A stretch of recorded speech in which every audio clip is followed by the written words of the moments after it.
Warning! The following episode of Orsini's Uncensored Mind contains explicit language and adult content. The thoughts and opinions stated on this show are reflective of A.T. Orsini, the Steve Dave, and their guests exclusively. Seriously, guys, my dada and uncle say some pretty crazy stuff. If it offends you, go be butthurt somewhere else.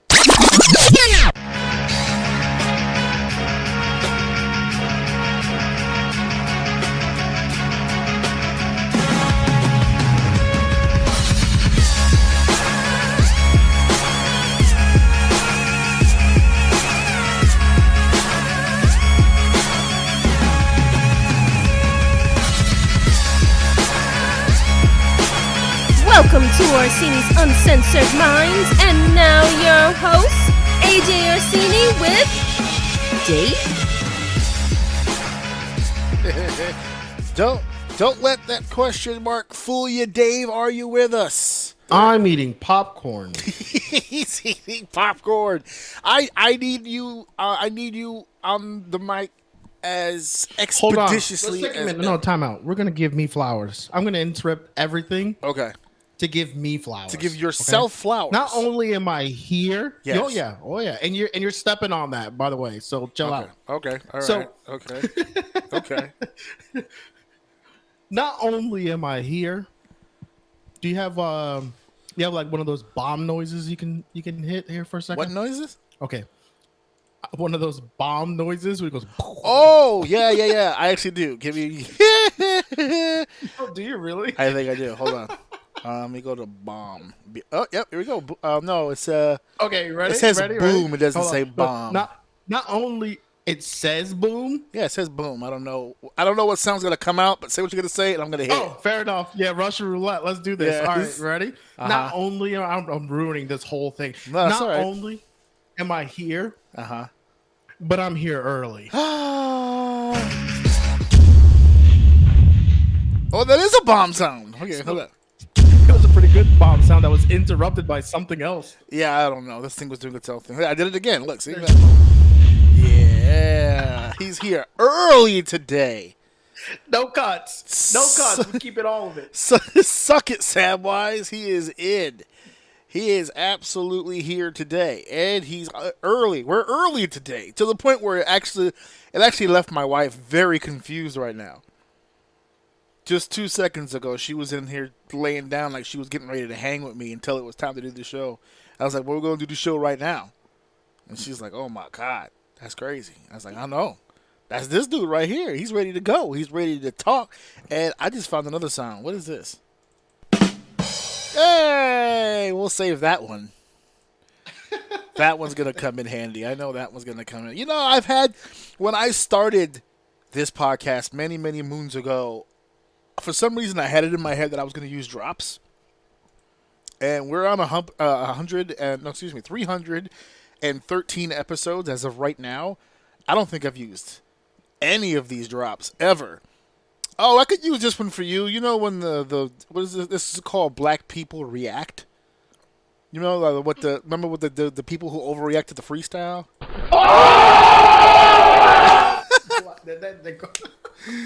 We could use something like that. I got a couple of things here that we've never actually played with. Ain't nobody got time for that. Options, baby. Ain't nobody got time for that. Oh man, how about this? Hold on. There it is. Oh, that actually might come in handy for what we're going to talk about today. I was about to say that might work for a second. Anyway, yes, your boys are here. We're here. And we're here, of course, despite the fact that we are on high alert, everybody. That's right. Police departments are all over the place. I don't know, is Philly on high alert? Because we're on high alert. Is Philly doing anything different? Yeah, probably. Probably. You know, they'll get around to it whenever they want.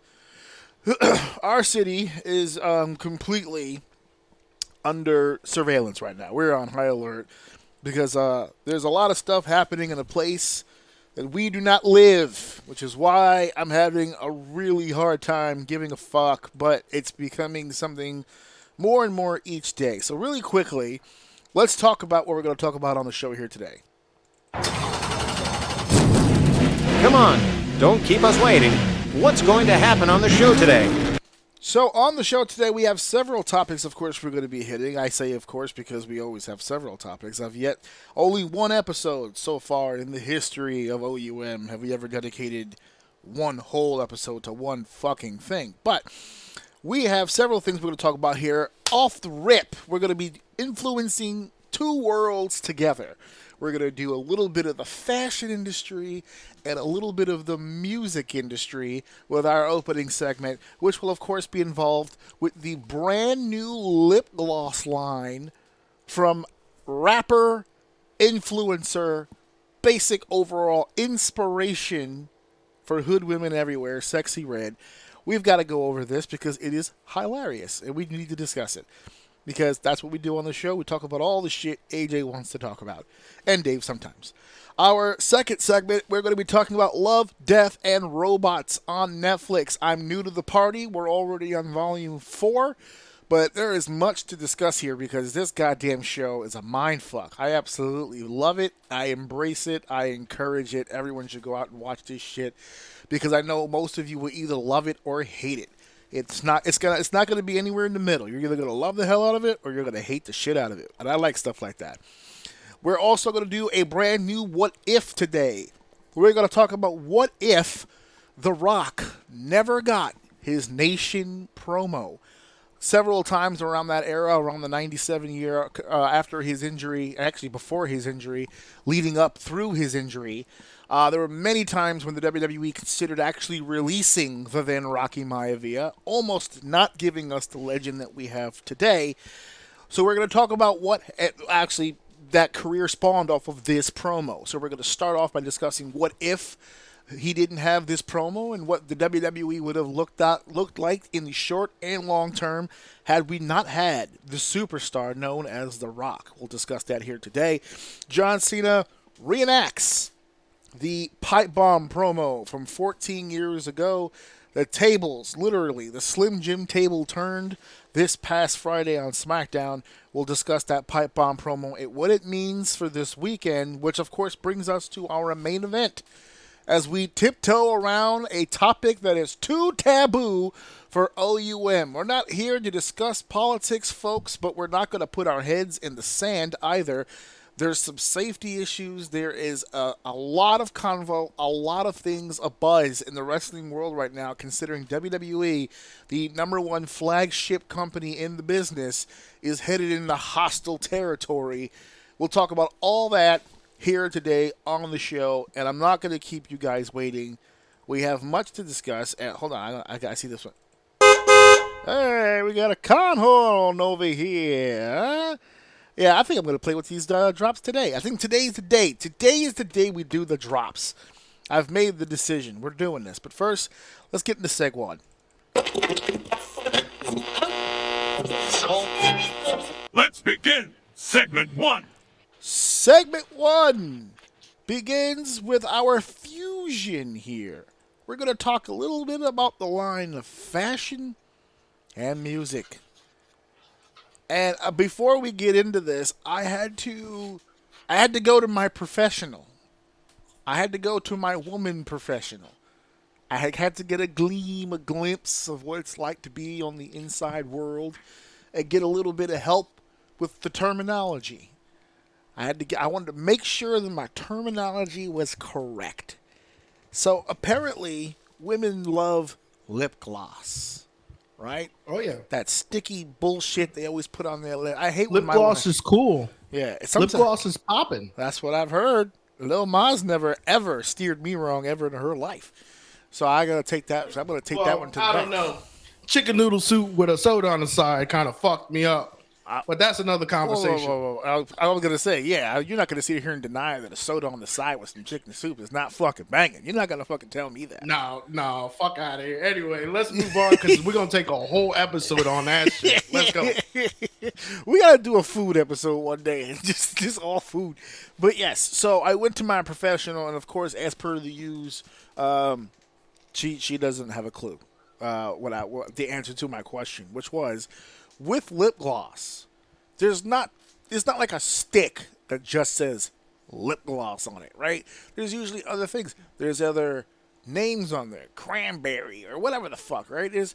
I wanted to know if the terms are that there's different flavors of lip gloss, or if there's different scents, like smells, scents of lip gloss. All of those things, yes. All of those things. I wasn't sure what the terminology was going to be. Dude, lip gloss isn't new. No, You've never kissed a girl with fucking lip gloss on? I've never. Who did what now? You've never kissed a girl with lip gloss on? The only girl I have ever kissed that had lip gloss was my wife, and in the last 22 years, I could probably count on one hand the times that she's worn it. And even if I did kiss a girl with lip gloss, kissing a girl with lip gloss, I hate to break it to women everywhere, but if I kissed my wife and she had lip gloss, that's not going to immediately inspire me to head to the nearest Google machine and find out more about the product. Well, that's why I was like, I just wanted to ask. No. It's just like, what? You would know if it had flavors and shit. No, the one thing that I do know when it comes to women is the pads, the menstrual pads. I got that down to a science. We're going down a dark path now. So, where are we going? Yeah, we're going down. I'm telling you right now, because we're going into the world of women right now, because that's where this piece is actually headed.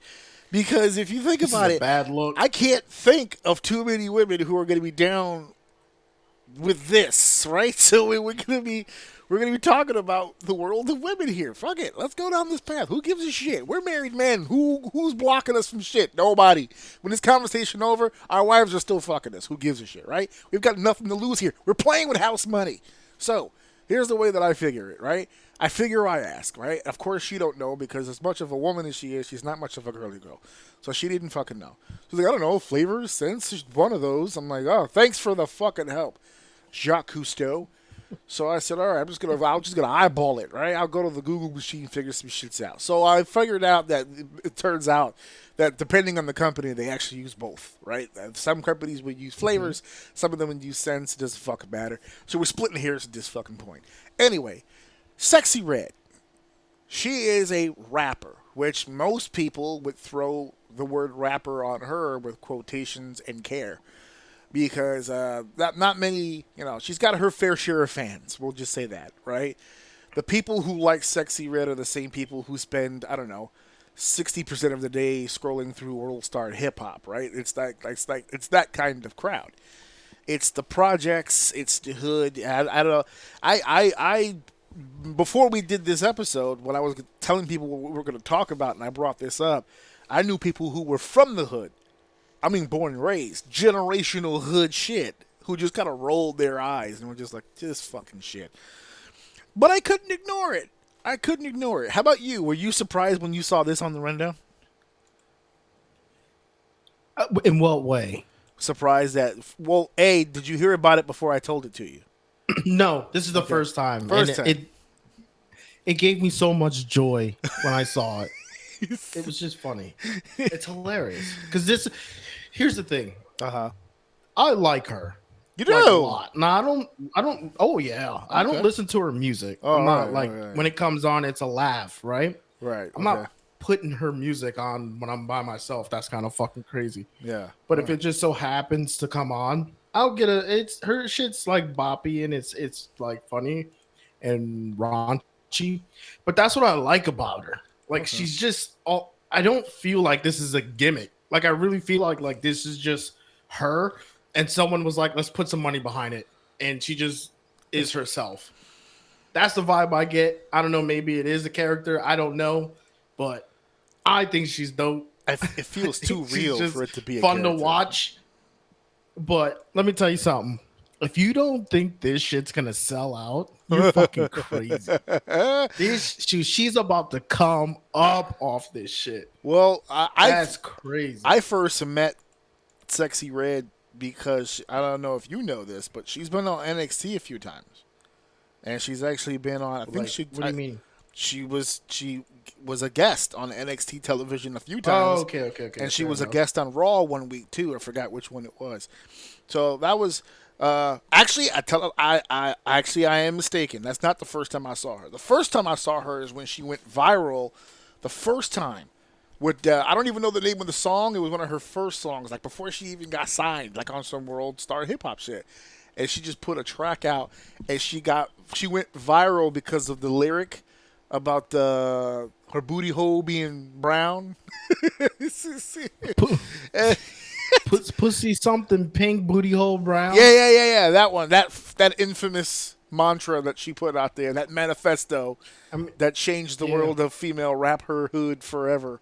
It's 2 of her flavors, by the way. Yeah, we're gonna. Yeah, she stuck to what brought her to the dance. This is great marketing, son. I'm telling you. So great marketing. So she's getting bigger, right? She's doing tours. She's making music with other headlining artists like Bruno Mars. They got a new track out with Bruno Mars. And I think it was, I forget who the third person was. But she's just out there doing her thing, right? Then all of a sudden, I guess there was a decision to make some side marketing, some merchandise opportunities. And she started her own lip gloss brand, all right? It's all over her social media. She's pushing it hard.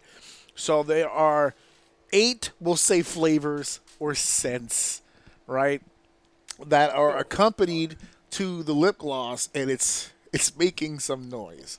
It's making some news, which I guess is what you want when you're dropping a line, but I don't know if this is the type of response you're looking for. Do you want to do the honors? Do you want to go down the list here and start us off?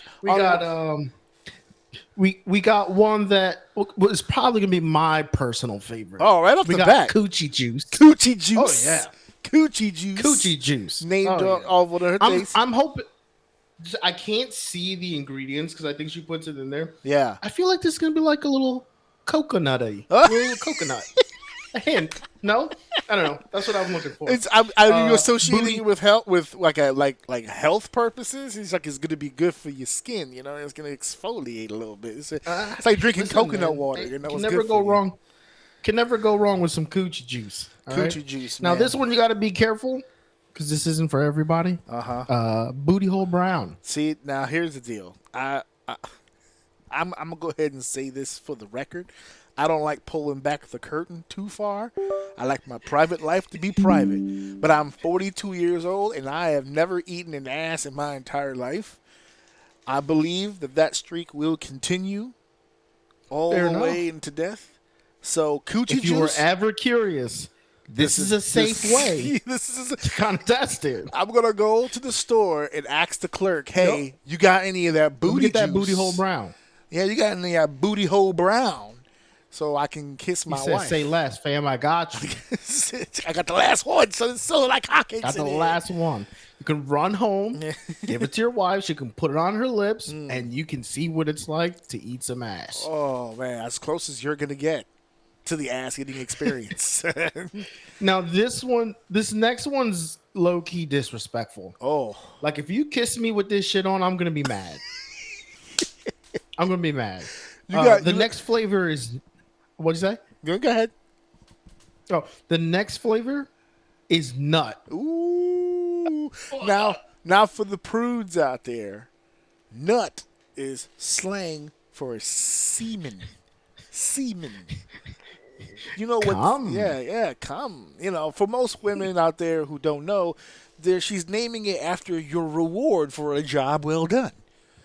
That's what happens. And she's basically snowballing you with this one. And essentially, yeah. Or causing everyone to snow. Like, oh my God, can you imagine like just lip gloss and then just friendly cheek kisses? Like, you know, when you say goodbye to a group of people, you just start doing cheek smooches. Everyone's getting nut in the whole group. Can you imagine dropping this in the DMV and someone stepping on it and break the lip gloss, and they're like, it smells like nut in here. Oh my God. Who came? Who's nutting in the DMV? Y'all too comfortable. That's why we can't have nice shit in here. Because you got nut on the floor. The next one is Pussy Hole Pink. That's a classic. Now, I was gonna everyone loves some pink pussy. Everyone loves a pink pussy hole. I've seen men go crazy. You know, pink pussy holes have caused some of the greatest wars in human history. Men have literally conquered other countries in search of the perfect pussy hole pink. So it's The prettiest, of course. the prettiest. Yeah. See, now we get to the right side, and we're gonna get a little out of control. Okay. All Yeah. right? No, it gets a So little. we got Yeah, it gets nuts. so we got some yellow discharge, Yeah. Now, okay. Pause for just banana a second. flavor. Yeah, it's gotta be. It's gotta be. Or It better not be lemon. I was just gonna say, hear me out. Hold on a second. Hold No. a second. Hold on. You might get more of a pack a little bit Hint more of of a lemon? punch. Yeah, get a little bit pack more of a punch. So this piece of information, like we just said before with Nut, it's a little bit of a public service announcement for the women on the slang. All right, to the men, this is not slang. This is an actual medical term, yellow discharge. And if your wife or significant other has this and it's not lip gloss, please take her to the nearest medical facility for observation and for an exam, because things have gone awry. The lip gloss isn't for you. So if it's on your lips, there's a problem. Yeah, her vagina right now looks like New Orleans after Katrina. Take her to a facility and get what they would call the penicillin. So you go ahead. What's the next one now? So this next one, I actually couldn't read it until you said it earlier, and then I'm like, oh, okay, I see what it is now. Gonorrhea. Oh, yes. A personal favorite for those out there. And unfortunately, let's be honest, there's some guys out there that knows what that tastes like. Oh, we're not going to throw any names out there. Rip for those guys. But some guys know what that tastes like. You know who you are. You know who I'm you not are. going to call you out. Yeah, I'm not going to say any names, but you may not know Nut and you may not know Coochie Juice, but we know that you know gonorrhea. Okay? The next one is blue balls. Now, this one's up for debate. Because okay. This one's What up for debate? No, hold on a second. Before you start jumping down my throat, okay? I'm on your side. I'm on your side. You don't know what side I'm on, by the way. The debate is there's a lot of women out there that truly believe this isn't a real thing. That's the debate. Blue balls? That blue balls is not really a real thing. It sucks. There's a lot of women out there that strongly, vehemently believe this is not a real thing. That it's just some shit that we just made up. Let me disprove it for you for the little personal story. Ready? Oh. I remember when we started, when me and my wife got together, we had hooked up for the first time 2 days, and I didn't see her the 2 days after, but 2 days before she left for a vacation that she had planned before we got together.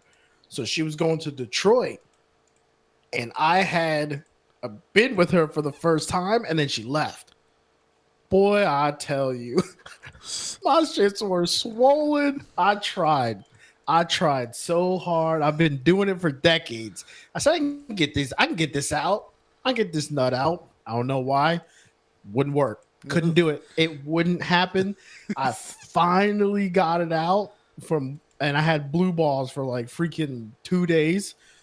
It didn't relieve anything. I felt like I broke something down there, done, dude. Yeah. Yeah. It's like you get it out, it feels the same. Yeah. It's insane. No, once the process starts, there is no stopping it. You can nut 10 times in a row. The process is there. It's done. It's a done goddamn Dude, I deal. forced it. I watched some of the dirtiest shit I've ever watched in my life to get 2 of them out, and I honestly was in pain. The absolute filth that I had to put myself through. The filthiest. Oh my! I was ashamed of myself and in pain. I was on like It was a bad weekend. I was on like page 12 of Pornhub. You have no idea the depths of which I was traveling. Dude. Also, can I rewind for just a second? It just did nothing. Can I just rewind for a second, completely off topic? Did you say that she was going on vacation? Yeah. And then you followed it with the word Detroit? Yes. Who the fuck vacations in Detroit? What's happening there? Well, she has family in Detroit. Like almost all of her. Oh, well, she's visiting dad's family. side of the She's family not is from Detroit. She's not vacationing in Detroit. She She went for a week. Yeah, but Tell my nuts that. I'm not telling your nuts anything. I have refrained from speaking or making eye contact with that thing for a long time. On purpose. Jesus. Okay. All right. So what's the next one? It's real, by the way. Yeah, for anyone who doesn't believe, it's yeah. fucking real and it hurts. It's a All right, and the thing. last one. Yep. We've all done it. Sex on my period. Oh baby. Now That's cherry flavor now for sure. Pop cherry flavor.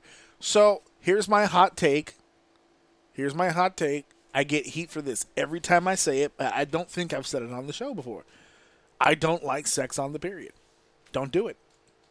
I don't do it. I don't get down. I don't engage.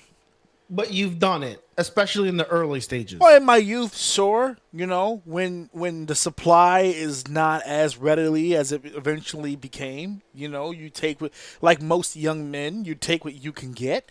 But once you've got a surplus, once your pantry is full, yeah, that's a young man thing. Yeah, that's a young man's game. You're not worried about all those nickels you smelling in that room. You're just trying to do what needs doing. Yeah. And I will say here, while we're on the topic, all you dirty dudes out there with the what do they call them? Red wings. Yeah. Y'all need to chill out. It's not that serious. You need to relax, sir. Coochie's not that good, dude. Relax. He said it. There it is. It needed to be said, and he said it. There it is. It's not that good. It's not. You can't put yourself in that position. I had a buddy of mine who told me one time, he's like, you know what? I agree with you. Every time I do that, I feel like I'm putting my erect dick into a knife wound or something. Because it wasn't bloody when I went in, and it was covered in blood when I came out. It's like fucking a knife wound. I was like, well, I didn't think about it like all that. But, yeah, he's out. What is it? He's out of line, but he's right. Like, you know what I'm saying? Like, this is weird.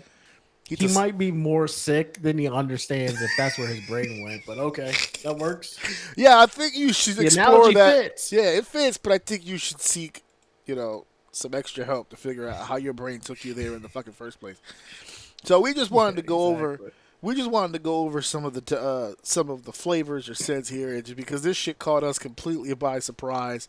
She's got stacks and stacks and stacks of this shit. She's ready to sell. I don't know if they're on order right this second, but you better pre-order because this shit's gonna sell out. Oh yeah, especially if you're in a more rural area, you might have more of a chance. If you're in South Chicago or in the Bronx or East LA or South LA. You might have a low supply because there's going to be a lot of people coming for that shit. You better jump on board now. You better get on the booty hole train right now. So she's got stuff for you to sell you. So, yep, that's Sexy Red. That's our Sexy Red portion of the show. That might be a first for us. I don't think we've ever discussed this woman in our entire life, and unless she comes up with something really ridiculous in the next little while, I don't know if we're going to come back. Although, it's not going to happen now. I would love to see how the sales have gone for the product and which flavors sold the most. Like, I'd like to... You want the data? I want the data. I want to see which one people stayed away from. I want the data. Because if I prefer a pie chart. But if you got bar graphs, I'll take that. I'll take a bar graph. Pie is good too. I'll take a pie graph if available. I have not for nothing, but of the group, Coochie Juice, man, I'm rooting for you. Come on, Coochie Juice, get it. There's a reason they put you first on the list.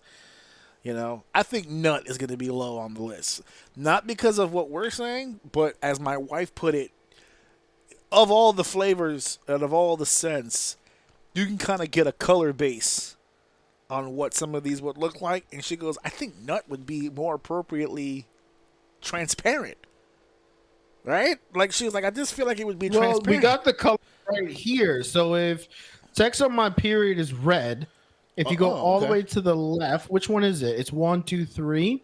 So it's just straight white. White. Oh, okay, there it is. Yeah, I see it. White. Yeah. There you go. White. So it's a jar of Nut. Enjoy. Lap it up, boys and girls. More so girls. Hopefully just the girls. Fucking crazy. Lap it up, bitches. It's time to have some fun. All right. We're on to the next goddamn segment.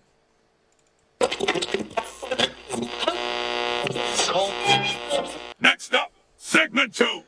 So Netflix pretty much spammed my fucking dashboard with all of these fucking advertisements for this show coming up called Love Robots. Hold on, right here. I gotta move out of the way so I can fucking see it. Love, Death, and Robots. There we go. Love, Death, and Robots. This fucking box was in the goddamn way. Love, Death, and Robots. So, my wife caught it. It was spamming me, and it was getting irritated. I don't want to see the same thing over and over and over and over. But she had seen it for the first time. She saw one of the trailers. It was for trailer for Volume 4, which is the most recent one that dropped. And she was like, hey, do you want to give that a try? Now, here's the deal with the viewing in this house. I like to watch certain things. She likes to watch certain things. Very rarely do those worlds blend. And when they blend, that's what we watch. That's when we watch stuff together. So every now and then we'll pitch something for the other person just to kind of gauge where they're at. Elsewise, we just enjoy our own viewing.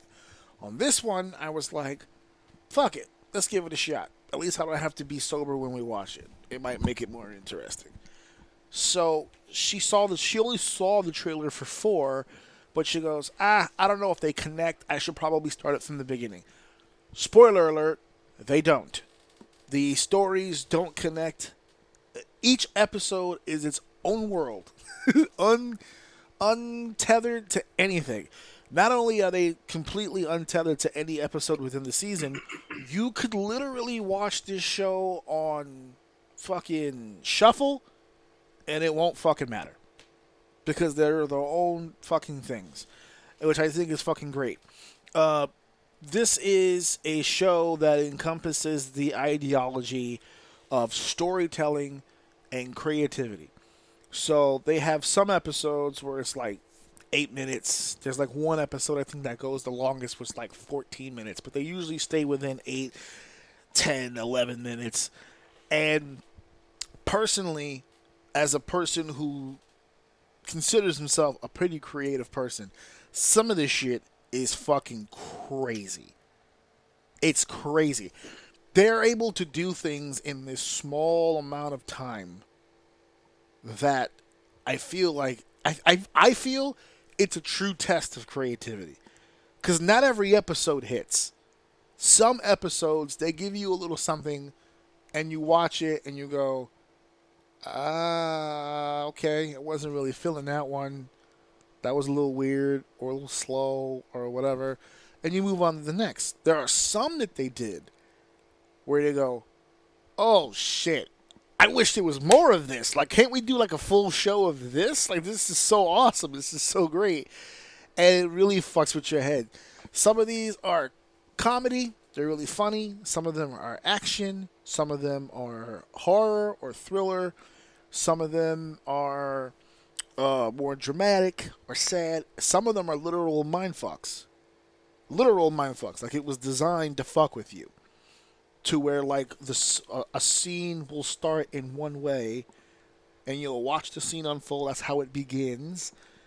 And then something happens as it relates to that, and that starts a chain of motion. And throughout the episode, you go left, you go right, you go up, you go down, and then when the character finally turns around, the episode ends right where it started. And you, as the viewer, now come to the conclusion, oh shit, this person's in a loop. But then that's how the episode ends. And you go, what the fuck did I just watch? I was too inebriated the first time I saw it. Too inebriated. I said, no. We got to watch this when I'm sober. Because this is it's giving me a literal headache. I said, no. I know I didn't give this to you with enough time for you to catch anything. Don't worry. I'm not fucking watching this shit. You saw the trailers? Is that what I saw the trailers and instantly got fucked so much. The first one, so much anxiety. Holy shit. I'm like, dude, why am I nervous? It's stimulating. Like, dude, it stimulated the fuck out of me. I'm like, yeah, I'm not. I was like, I hope you don't expect. I am not. No. And say that I'm not watching this shit. No, I don't expect you to watch it. As a matter of fact, since I know you're not going to watch it, I actually, because some of these are like really old, there's a couple that I actually want to talk about. like very specifically, and just kind of like for instance, you know how you just said right now, like how you were watching the trailers and they kind of gave you a little bit of anxiety, right? So there's an episode where it starts off with this lady who's like, I don't know, fresh out the shower, right? So she's just getting ready with her day. It's nothing out of the ordinary. And then she happens to be grooming her hair by the window. She looks out the window, and in the building across from her, there is some dude who seems to be fighting for his life, wrestling with a person in the literal building, like across from the street from her. And all of a sudden, in the midst of all that, he picks up something big and he cracks the person over the head, and the body just drops. It's very clear this person's dead, and he's breathing all heavy.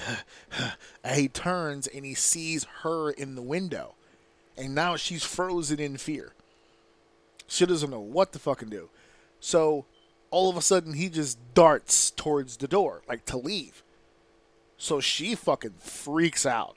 She's like, oh, this is not good. So she takes her shit and she fucking bounces. Mind you, she's like half naked. She's got like a robe on and shit. She's fresh out the shower type shit.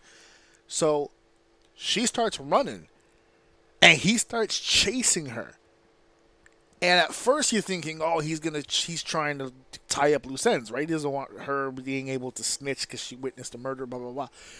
But it's a full-on chase, like parkour type shit. Like, they bouncing around shit, they moving around shit. She jumps in the cab, he jumps in the cab, they're chasing each other cab to cab. And every time he gets close, what he actually does is he says, hey, wait, I just want to talk. Hey, wait, I just want to talk. No, it's not what you think. And he's trying to communicate with her, but she keeps shaking him. And eventually she does lose him for a minute. Turns out the way that she loses him is she gets to where we are assuming is her job. This is where she works. Because as soon as she walks in, everyone's calling her by name and everyone knows who she is. Turns out she works at a, we'll say, burlesque club. How about that? So she's nude for the job, right? She's naked, but she's wearing like a mask or whatever the case may be. Like one of those party masks when you're trying to conceal your identity. So now it gets like this. Now the episode gets really crazy because now it's lights, it's music, and she's like, "Well, I'm already here." She was getting dressed for work anyway. I lost a guy. I'm safe at work. Everyone knows me here, so fuck it. So she gets ready to do a stage dance. They cut back to the dude who's in the street. He completely lost her. He's fucking mad. He's like, "Whatever. This is fucking stupid." And he starts looking over, and he notices there's a bar there with some new chicks in it. So he's like, fuck it, my day can't get any worse. Let's just go in here and have a good time. So he goes into the club. She doesn't know he's in the club. He doesn't know she's in the club. So he walks in, and what's the first thing every woman does when they're working at a strip club? They start talking to him. They start putting their hands on him, all kinds of stuff.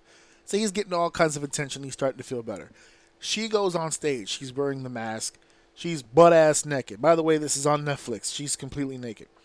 And she's doing this really sexy dance on the couch. The kind of dance that even my wife kind of perked up to. So there's something I want to kind of push forward on. But we'll get to that another day.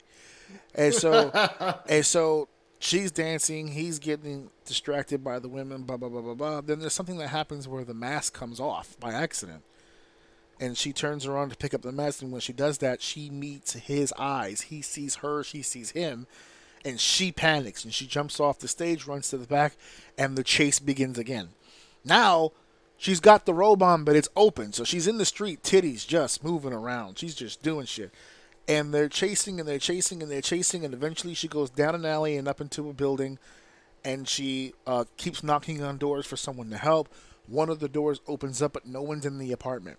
So she goes into the apartment, locks the door, and she's trying to catch her breath. He follows her into the building, but he doesn't know which apartment that she's in.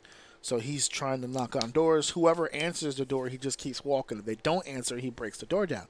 So he gets to the apartment that she's in, and he starts to try to break the door down, and she starts fiddling for anything that she could find to try to defend herself. So I forgot what she had in her hand. He breaks open the door, and he sees her. Now they're in this apartment. It's just the two of them. And he's trying to tell her, just calm down.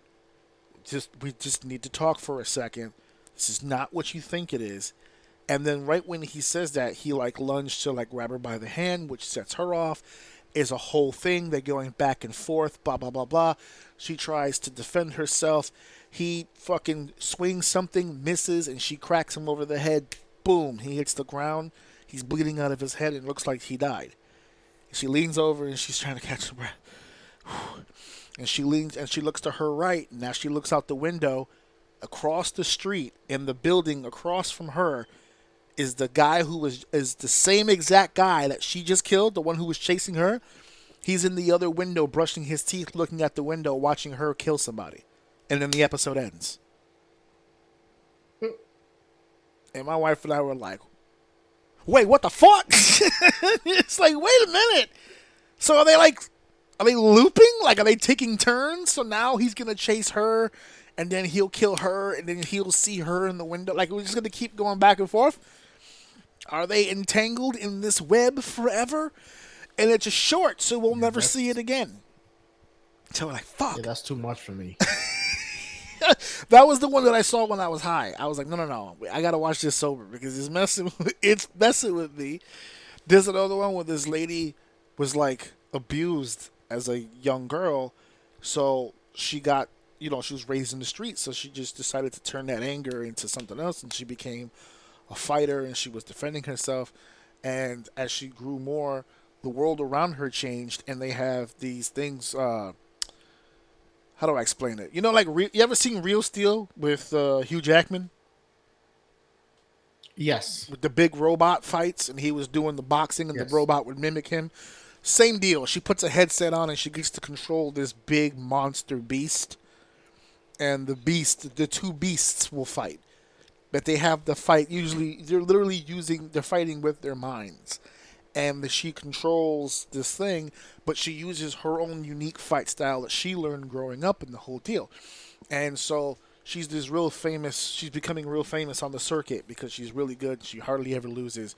So there's a guy who runs a tournament, and not only does he want her in the tournament, in the fighting thing, but he kind of wants her to take a dive.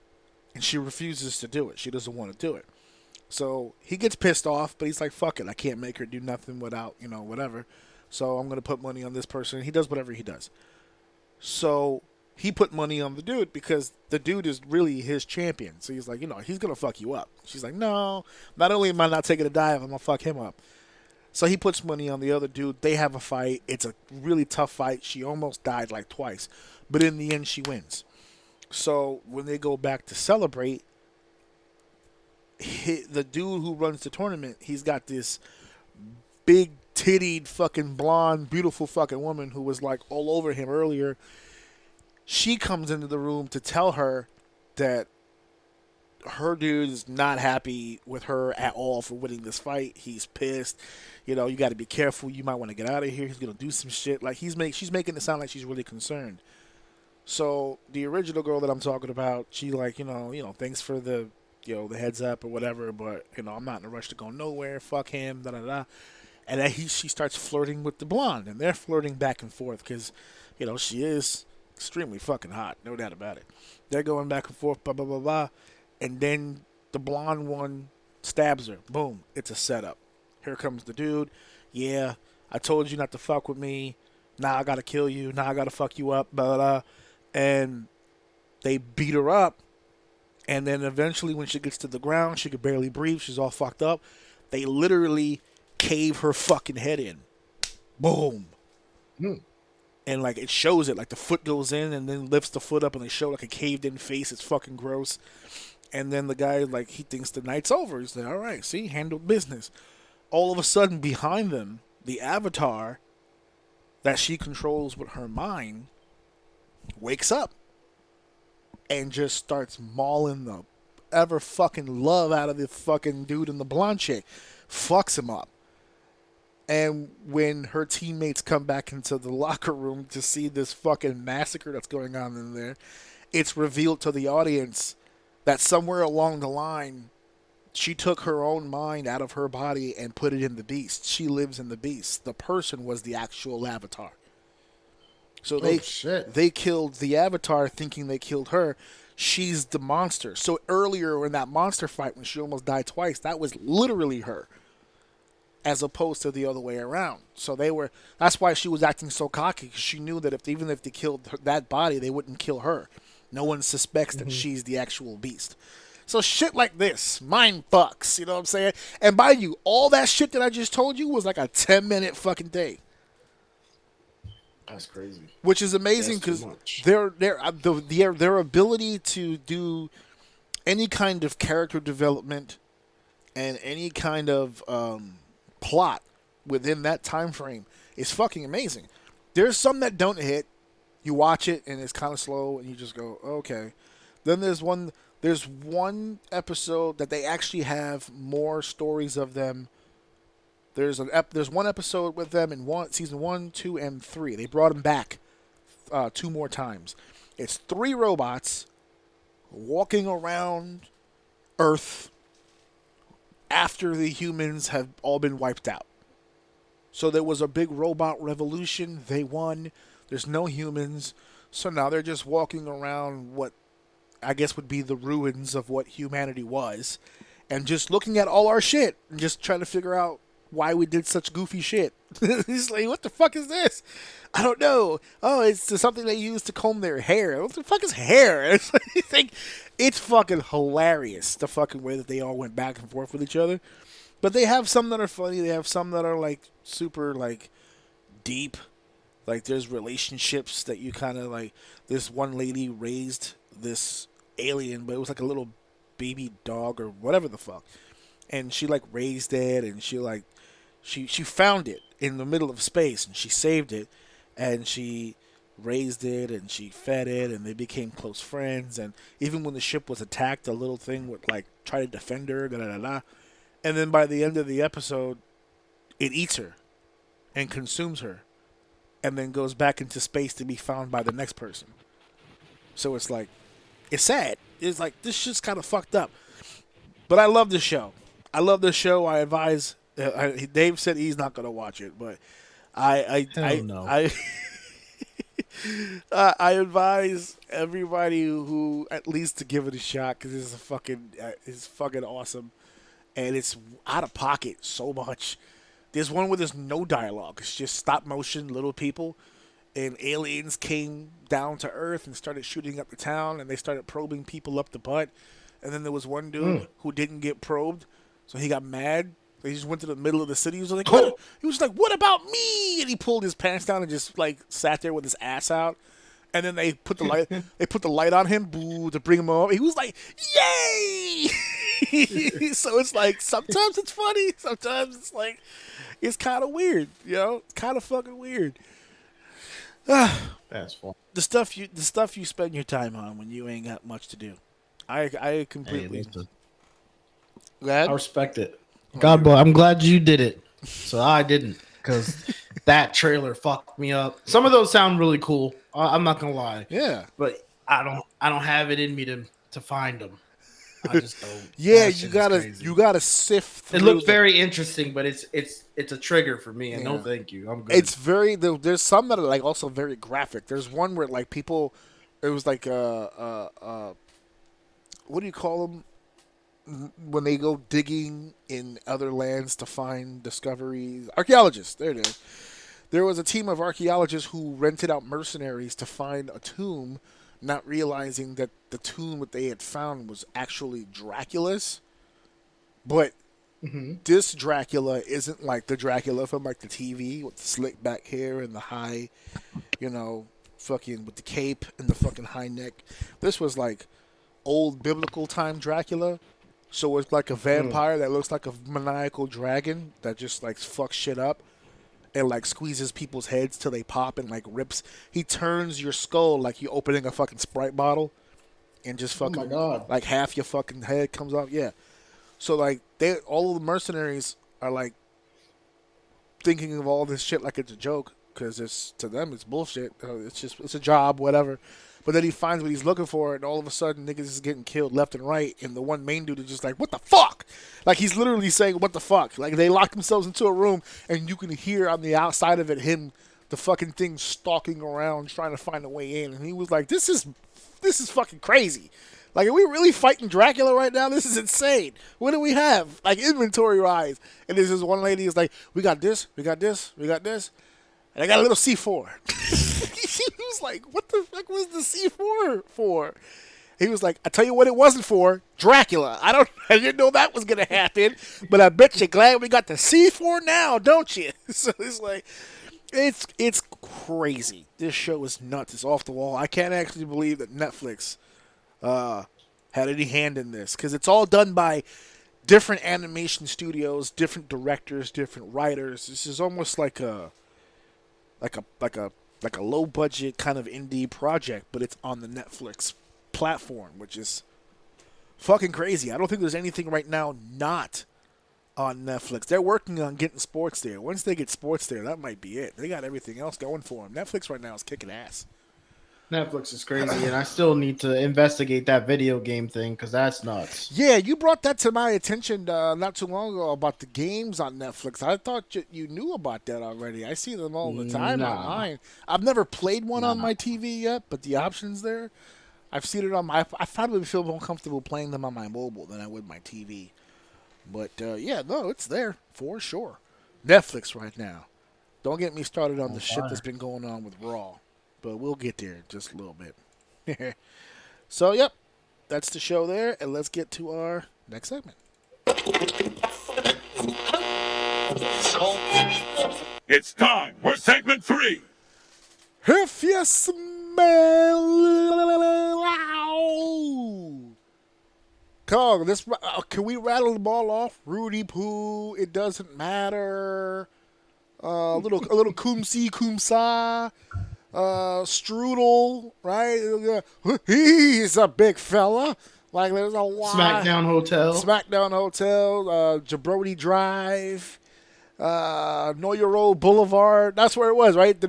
Down Know Your Old Boulevard on Jabroni Drive. Poontang Pie. Obviously, finally, right? Finally, The Rock has come back to X City. Easily. The classics. Easily one the classics we almost didn't get. Yeah, exactly. Easily one of the greatest WWE superstars of all time. Easily one of the greatest promos of all time. Easily one of the greatest WrestleMania main eventers of all time. And we were a frog's hair away from never getting it. Because when Dwayne Johnson, I can use his name now since it's all over the place, began his wrestling career, it was after a stint with Canadian football. He was predominantly going to play football. That was the plan. That was the overarching idea that he was going to do. It didn't work itself out. He went to his dad to train him to become a professional wrestler. His dad refused. He ended up training with other people. When he proved himself with that, then his dad got a little bit more involved. Rock did not have to... hit the circuit. He got a look right away from WWE. Obviously, he's a third generation actually, due to his grandfather, the High Chief Peter Maivia. He got a look right away, but he wasn't there yet. A lot of the people that were looking him over, you take a look at him, right? 6'5", good-looking dude, athletic as all hell, couldn't get the basics going, needed some time, needed to polish up. They send him to Memphis, which is over where Jerry Lawler works, USWA. They train him a little bit more there, get him a little bit more experience, more camera time. He becomes Flex Kavana down there and doing this thing. And he gets another call up a little while later, and this time it sticks. He's on the roster. Now, they didn't want to do Flex Kavana. So when he gets to the main roster, they came up with the idea of combining both names, one of his father, which is Rocky, and one of his grandfather, which is Maivia, Rocky Maivia. He gets onto WWE television. His debut was at the Garden in 1996 in an elimination match where he was the sole survivor. And that was supposed to be the big debut of Rocky Maivia with the crazy hair. And eventually he became, or what they were trying to do was make him the absolute top young up-and-coming babyface in the company.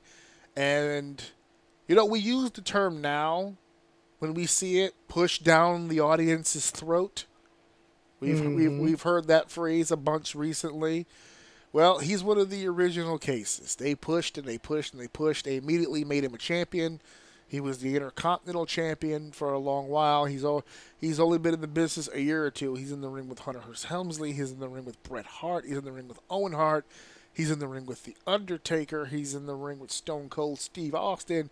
This guy's making waves right out of the gun. The problem is the company chose Rocky, not the people. So there was a lot of pushback. He wasn't catching on with the fans. Rocky sucks. Die, Rocky, die. We've all heard the stories. And they just pushed and pushed and pushed until eventually something gave. He suffered a leg injury, and he had to take some time off, a few months. And during this time, there was some general conversation. And Rock has said this. Vince McMahon has said this. There's a few people who have had a chance to confirm this. He was on the chopping block. There was some strong consideration. Due to injury? No, just the injury just gave them a chance to sit down and actually talk about it. Because when he was healthy, you can throw things against the wall and see what sticks. They were actively trying to get him over. When the injury happened and they had to put a stall on that, it gives you a chance to sit back and actually start to calculate, what are we doing wrong? Can we even do this with him? Is he as good as we're hoping he is? Is he just a look? There's a lot of things that go through people's minds when you're trying to do something and it doesn't work, right? The first person that came to mind for current that version is Lyra Valkyria. Like, they like her look. They like her ability. She's a good wrestler. She's a good person. Something's not connecting. We're just trying to figure out what's not connecting. Same thing here. I know that's going to be hard for people to understand today, but yes, Rocky Maivia did not connect with the audience right away. And there were a lot of people who were under the understanding that maybe we should just cut our losses. It is what it is. And as a Hail Mary, Vince McMahon pitched to The Rock, I think we're going to turn you heel. And Rocky at that time wasn't comfortable in that position, didn't know how that was going to work, how it was going to translate. Because when you turn heel, you now have to start discovering a darker side. And during that time period, while there wasn't a lot of people scripting promos, you're on TV, there's only but so much you can say, there's a boundary there. You have to kind of play with it. He wasn't really sure. So he wasn't really comfortable with the turn, but fuck it. It's going to save my career. It's going to stop them from firing me, so let's go. So they turned him heel by helping Farouk in a match, and he joined the Nation of Domination. Which leads us to the Monday Night Raw promo in 1997, where Farouk was introducing new members of the Nation of Domination, including the newly inducted Rocky Maivia, and they gave him a chance to cut a promo. And according to The Rock, he had asked Vince McMahon for full autonomy in the promo. Listen, if you're going to fire me, if you're going to let me go, let me just get it all out. Let me just say what I got to say and see if it works. If not, you could just let go of me. But if it works, you might have something. So they gave him full autonomy. He went out there for 90 seconds. And he gave the promo that he gave about the joining the Nation and the fans turning on him. Die, Rocky, die. I'd play the promo because it is short, but I don't want to get hit with a fucking copy thing. So that's basically the gist of the promo. He said it with so much passion. It was so believable. There were so many people that bought into it. Die, Rocky, die. Rocky sucks. The Rock is a lot of things. Sucks ain't one of them. And then there was this is all I get for all my blood, my sweat, and my tears. It ain't a color thing, it's a respect thing, and we'll get that respect by any means necessary, thus tying him to the Nation. And little by little, all of a sudden now, not only is he coming to the ring oiled to perfection, he's got the sunglasses going, he's got the eyebrow on deck, people's eye, the people's elbow comes out of nowhere. We're getting momentum, boys and girls. He becomes one of the longest reigning Intercontinental Champions ever. He gets all the way to the finals of the King of the Ring, but he also becomes #1 contender all within the span of a year.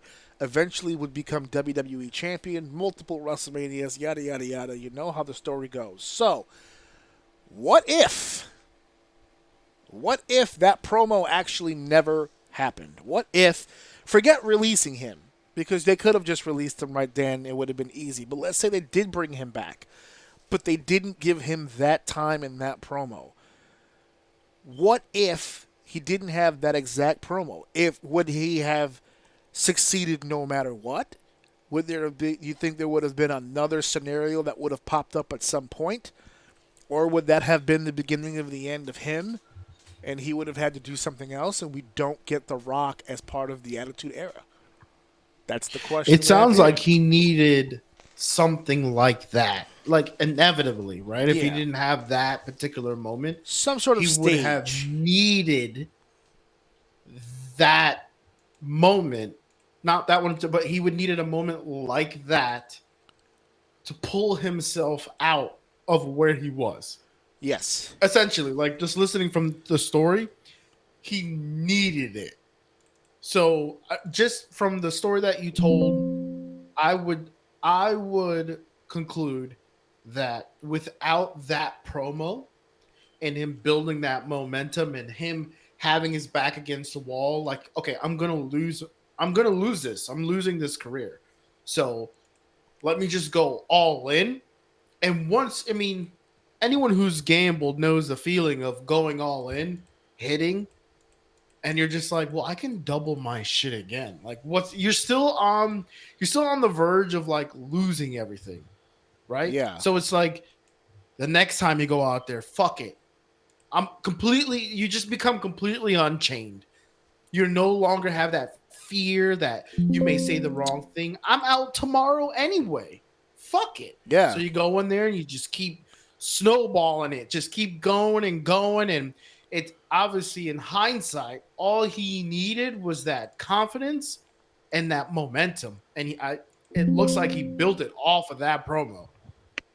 Yeah, he absolutely did. And I don't actually, like you said, the stage, that opportunity to get it off his chest, and some of the biggest personalities in wrestling have all become said big stars because of how real they felt in the eyes of the audience. And not every person finds that moment. It's hard for me to sit here and say, okay, he obviously had the ability. He did it in front of all of our eyes. He had the actual ability to do it. So that's not really an issue. We know it's there, but we don't get to see that without a crowning moment. And if he doesn't have that promo, then where do we have that moment? So at the moment that he cuts the promo, let's say that they don't release him, they bring him back as a heel, and he is a part of the nation. If not that night, can we confidently say that at some point he does get an opportunity to cut a promo? It's not a guarantee. I guess everybody at some point does get mic time. D'Lo Brown got mic time. Mark Henry got mic time. Godfather got mic time at some point. But would it have meant the same? Yeah, and there you go. Because sometimes that opportunity has to happen while the fire's still hot. Right. Because if you are in fear of losing what you have worked so hard for, and you do it at peak fear and you perform, it's gonna come off so authentic. And I'm glad you said that people relate to our favorite wrestlers of the time. Yeah. And listening to the story, I mean, that's why the dude, he was real. He was saying these things like he felt that shit. Like he was legitimately upset. Here. Yeah, I'm putting in the time, and you guys don't like me. I don't understand that. It's about fucking respect. So he meant that shit. Yeah. That it wasn't. It's crazy because this wasn't a flashy promo. It wasn't. It wasn't the Rock we remember. Yeah. Right. Like he didn't go and say all kinds of fancy stuff. And to be honest with you, you can see that this was a very young Rock, not the Rock that we remember. His confidence wasn't there. The way Not he spoke yet. No, yeah. was rockish, but not full Rock. But the passion that he had in just that 1 minute that he had just made you sit back. And then I'm assuming shortly thereafter he kind of just started going off and building his momentum.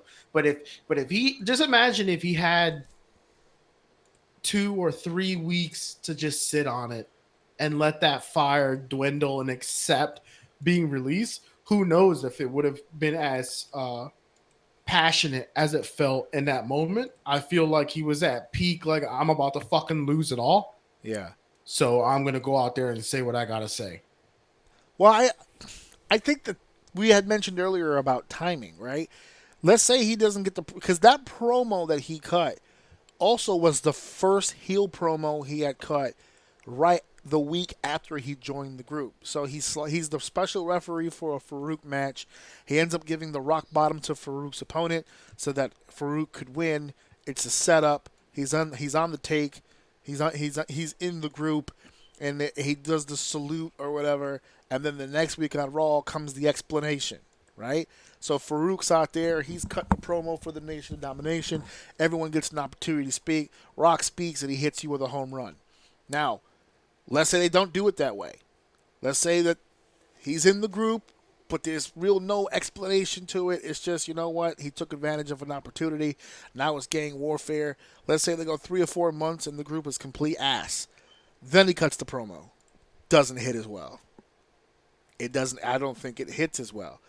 I think it was one of those, it's a 316 moment. I think he caught lightning on the bottle on that day.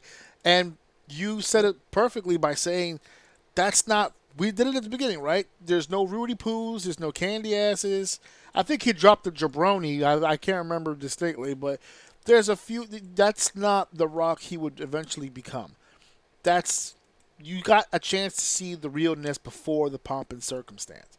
Before it became story time with The Rock, before it became all catchphrases, before it became high energy and jokes, it was just a straightforward, look into the camera, tell him how you feel kind of deal, and you could feel that. Even if you don't like The Rock at that time, you kind of respect that he said it.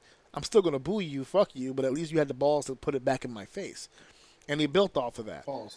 Yeah, well, gonorrhea, right? So if you're listening to this segment and didn't hear the beginning of the show, gonorrhea actually plays a pretty huge role at the beginning of this, so you have to go back and check out the Sexy Red clip, and then that'll help you out with that. But yeah, I have it in my head. This is why I thought this was a very good what if, because I have it in my head that it was lightning in the bottle. I don't know if we capture that moment again, and if we do, I don't know how deep into his career we catch it.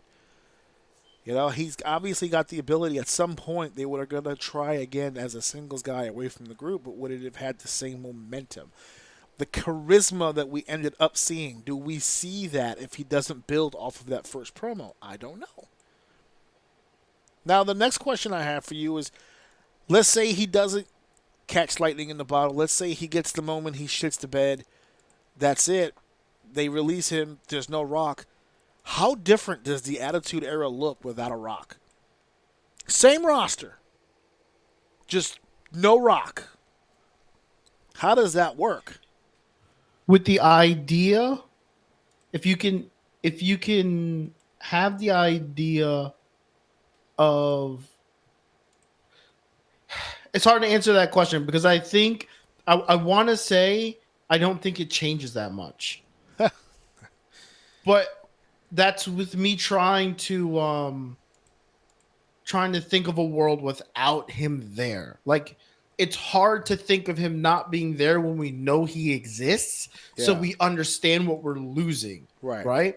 But if you really sit and try to not think of him, but think of everyone else around, He's had phenomenal moments, and we don't want to remove him. But if he honestly didn't exist, I don't think it changes that much. We just, in hindsight, lose certain moments that we wouldn't have known we missed it anyway.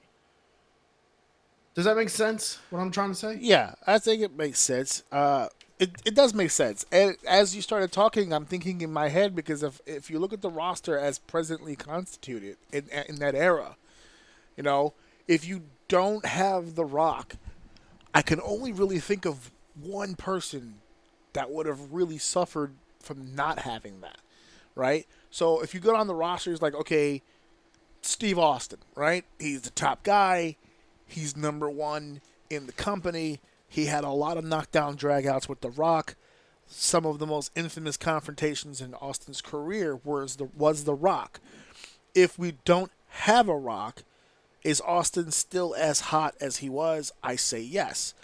Would he have had great... I was going to follow up with the question.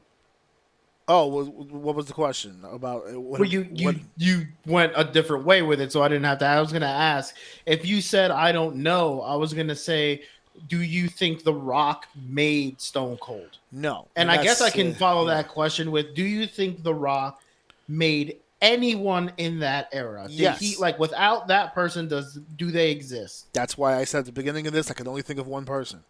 And I was going down the line because it's like Steve Austin, no, because I think Steve would have still been the guy. The Undertaker, no. I think the Taker would have still been Taker. You can make a great argument that one of Rock's biggest opponents and greatest feuds was Triple H, but I still think Triple H was going to be Triple H regardless, dude. He was just that boy. He was that guy. He's him. He was going to do that. I don't think that. Him and Mick Foley had a hell of a run, but let's face it, Mick can get in there with a broomstick and get it over. So I don't know. I don't think so there. There is one guy I can think of that I think Rock elevated him and made him a bigger star than maybe he would have without Rock, and that's Ken Shamrock. I think Ken Shamrock's entire WWE run is predicated just on the success of what he did with The Rock. Because Ken went in there with Shawn Michaels. No disrespect. Go ahead. No disrespect to Ken Shamrock, but without Ken Shamrock, is the Attitude Era still the Attitude Era? Well, you know what? I think personally, and I don't want to get off on a whole thing on Ken Shamrock, I think he's underappreciated for his role in the Attitude Era. Because he came in at the beginning of the Attitude Era, and not for nothing, if you want to be real about it, he's what gave the Attitude Era a sense of realness. Because he was a legitimate tough guy. He was a UFC heavyweight champion. He was a pancreas. He was the world champion over there as well. He was a legitimate shooter and a legitimate fighter. And when he came to WWE, he added a sense of realness. Remember when he... Well, you don't remember, but I'm sure there's going to be some people that do remember when he debuted, Ken Shamrock. And he was coming in, ABC's voted world's most dangerous man, Ken Shamrock. His very first match, which was against Vader, they did a whole angle where he broke Vader's ankle in the ankle lock submission. So not only did they have him in an oversized, an underneath position with a guy like Vader. Look at Ken Shamrock and look at Vader, and then look at Vader's history. He should maul Ken Shamrock. Not only did he beat the shit out of Vader, but he broke him. He broke his leg with a fucking ankle lock submission. They really went out of their way to make sure that everyone understood that he was a badass, that he was the real deal, which was great. But to go back to The Rock, Ken had matches with Shawn Michaels that did not have a whole ton of chemistry. He had matches with Mick Foley. Of all people, they really couldn't get the chemistry down. There was a lot of people that his style, they just didn't work all that well with. With The Rock, for whatever reason, it was magic every single time.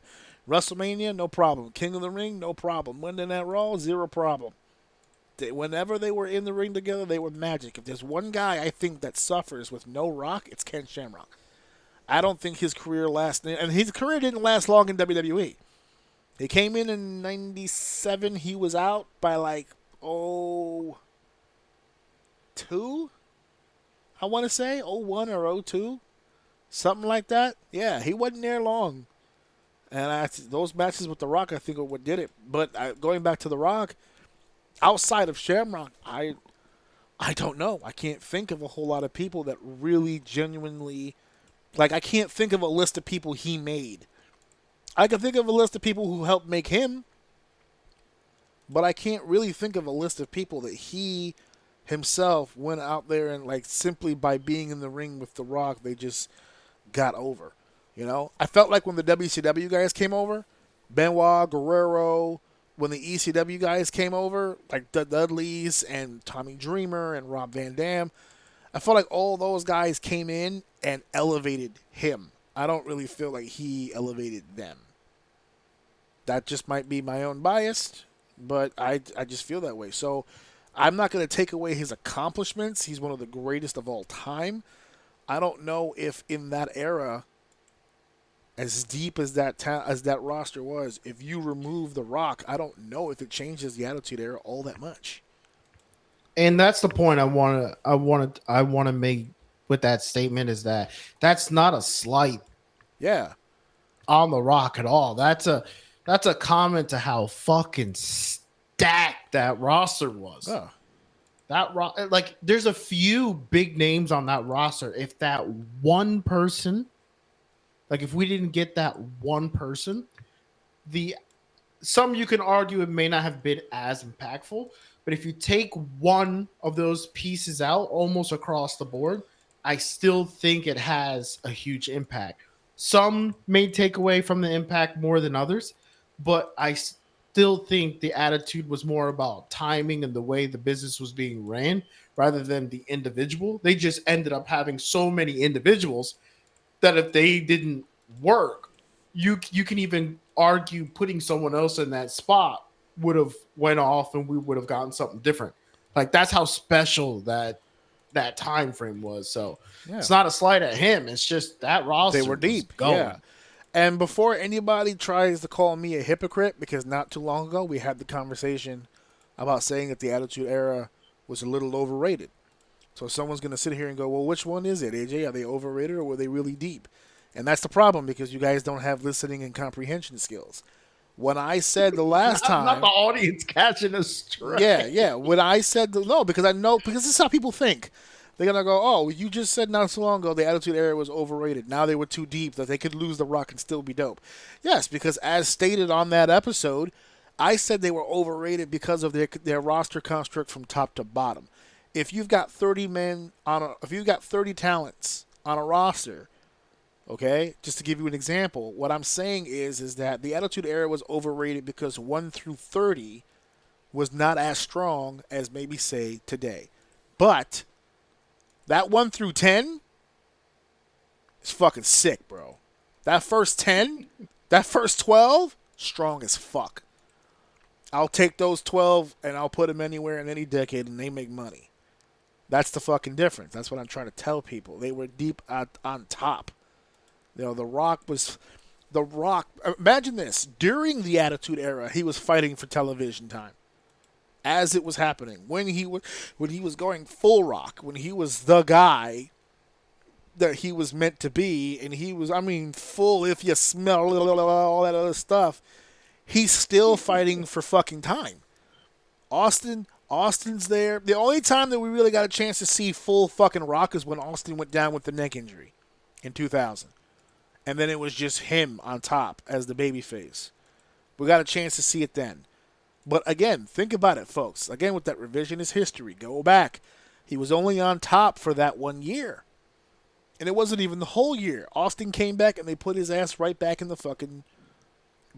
second and third slot because it was Steve Austin at the end of the day. Every top guy has the second guy, right? Hogan's got Piper.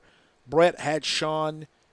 Everyone has that foil, that second person that rocked with them during their era. And you can make an argument that the Attitude Era was the one era where if you lost 1 or 2, it would have damaged. The Attitude Era was one era where if you lost 1 or 2, it wouldn't have ruined anything because of how strong 1 and 2 was. If you go back to the Hogan era, it was almost as if the top 2 guys were getting so much TV time that it was taking away TV time from 3, 4, and 5. But if 3, 4, and 5 had the TV time, it would probably be just as good. Yeah. Yeah, so, like, for instance, Hogan and Piper, we just brought up as an example in the 80s, right? You can say Hogan Piper. Other people would probably say Hogan Savage. Whichever way you want to go with it. Hogan's in the conversation, period, right? Because he was number one. If you lose the number one guy, you lose Hogan. Was Piper enough to carry the company in Hogan's absence? Debatable. Macho Man. Was Macho Man over enough at the time to carry the company the way that Hogan did? Debatable. And I know that's going to hurt a lot of you cosplayers out there who love the Macho Man so goddamn much, but I'm trying to bring you into the age of the year in which this was happening. He was popular then too, but we're talking about Hogan era. Macho Man would have kept it afloat for sure. They wouldn't have missed too much of a beat with Macho Man on top, but they wouldn't have made the money that they would have made if they would have never lost Hogan, which is my entire point. When we did, because this is the one era that it happened. We lost Stone Cold Steve Austin. He was out. That's the number one guy. He wasn't out for a little bit of time. He was out for almost a year, 11 months actually. And the company not only sustained itself, it made money while he was gone. And that's because The Rock is on top, Triple H is on top. Look at the people that were feuding at the top spot when Austin was out. The Rock, Triple H, Mankind, Taker, Kane. It was fucking stacked. There's a lot of eras where that doesn't happen. If you're gonna go tell me that Bret Hart and Shawn Michaels were 1 and 2 in the new generation, I'll agree with you. In 92 or 93, if you lost Bret, would the company have been able to stay afloat the way that they were doing when they had Bret with just Shawn? Well, we had that happen. Shawn won the title, Bret went away for a year, and the numbers went down. They took a hit. The Attitude Era is the one time that didn't happen. You can go to the Ruthless Aggression Era. If you're going to tell me the Ruthless Aggression Era is Cena Batista, right? Would Batista at the time, we're talking to 05, 06, 07, would Batista been able to have drawn the same amount of money that Cena did when he went down? Because he went down too, not for a long time, but he went down, and Batista went down a few times too. But Cena's the number one guy. If Cena had gone down, let's say for a year, and it was all on Batista, would he have been able to have drawn the same money that Cena did? Debatable. That one, I'm gonna say, I think I didn't say no. Debatable. I said debatable. No. I'm not saying you said no. I'm just saying that one in particular. I would actually be interested to see what happened because Batista was fucking over. He was. The only reason we don't know for sure is because this is the one era where it didn't happen. Cena refused to lose that spot. He kept showing back up. Right. He was never gone for more than really 3 or 4 months at a time, at the longest. Whatever he tore, whatever he broke, whatever he sprained, didn't matter. He was back in the ring. He said, "Fix it, tape it. Let's go. Just tape it up. Fuck, put super glue on it. I'm going back. Super glue." So yeah, it's a debatable thing. What's not debatable is the Attitude Era because we got a chance to see it. It existed in real time. Steve went out for 11 months and the company didn't miss a beat. So that's a really hard one too, right there. That's why I'm saying that The Rock, if you remove The Rock from that scenario, you still had Steve and you still had enough people to not only continue to make money, but to prosper. Sucks, because that's kind of how you defend yourself when you're a top guy. Every top guy does the same thing. If you didn't have me, this company would suffer. This company would lose money. Rock didn't have that option. Look at Rock's career. He debuted in the WWE in 96. He was out of the WWE by 2002. He only had a 6-year career. People forget that. He only had a 6-year career in WWE. He was out of there. And when he left, competing full-time, the company not only continued to move forward, no issue, it got better. In all honesty, it did. Yeah. The money went up. The Ruthless Aggression Era actually did more consistent money. The Attitude Era made a bunch of money, but it was what do they call it? Feast or famine. Some markets they'd kill, some markets not so much. because of the quality of the programming. Believe it or not a lot of people like the I Attitude don't know. Era. Kids make more money, man. That's That right. attitude, that ruthless aggression was all about the children. Yes, it was. It absolutely was, and that's why they made more money. Believe it or not, as much as you would, again, revisionist history, the Attitude Era hurt a lot more than it helped a lot of times because there were a lot of towns, a lot of places you couldn't go with that shit. The double birds, the kiss my asses, the titties, the Generation X, the suckets. Not every demographic enjoyed that. You couldn't go to the Bible Belt with a bunch of suckets. You know, you can't sell merchandise that says "suck it" in in good old fashioned church going neighborhoods. You're not going to Salt Lake City talking about "suck my dick." That's not going to happen. What the church neighborhoods do like John Cena. They love them some John Cena. They love it, and so do so do people with Down syndrome. They love two things: they love the ladies, and they love John Cena. Shout out to Shane Gillis.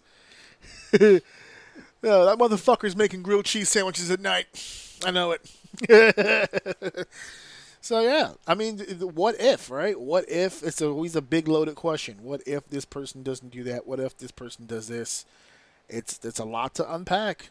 A lot to unpack. And I'm not saying anything that I've said on this episode is all 100% fact. A lot of this is opinion based on what I've seen and what I've experienced throughout the years. It's the bonus of being 42. I've seen a lot of this shit as it happens. And I remember a lot of this shit as it happened. So sometimes, even people my own age, I feel like sometimes they slip. Like they forget that, like, no, that's not how it was at the time. We talked about it last week when we talked about Goldberg. Not everybody likes Goldberg. There's a thought process right now like he was this big legend and yeah, he was popular, yeah, sure, but there were a lot of people that really fucking hated Bill Goldberg. They were just sick of that fucking guy. So, it is what it is. So, let's head off into our next segment.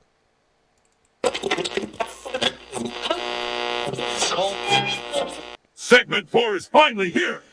Well, it's about that time. On SmackDown, WWE had an ending in mind that tickled me. How about we put it like that? It piqued my interest a little bit. Because we just talked a second ago about revisionist history, right? Revisionist history. I remember the pipe bomb promo very vividly. And I think I've said it on this podcast before, and I'll say it again here for prosperity. I love CM Punk. I love his promos. I love his matches. I've been a CM Punk fan long before he ever became to WWE. My brother can confirm. We used to watch that motherfucker's Ring of Honor videos all the time. I've always been a fan of CM Punk. And the one thing that I always tell people, and they always look at me funny, and I've said it here on the show, I believe. I can't remember exactly which episode, but I know I've said it on the show. That pipe bomb promo from 2011, I still feel is like, it's not one of his best promos at all. We just talked a second ago about The Rock catching lightning in a bottle with that Nation promo.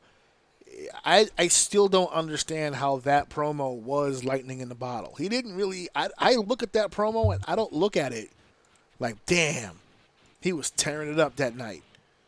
What a fucking promo. I really felt that one. I'm not going to go so far as to say I didn't like it, but I feel like it's one of the most overrated promos he's ever done.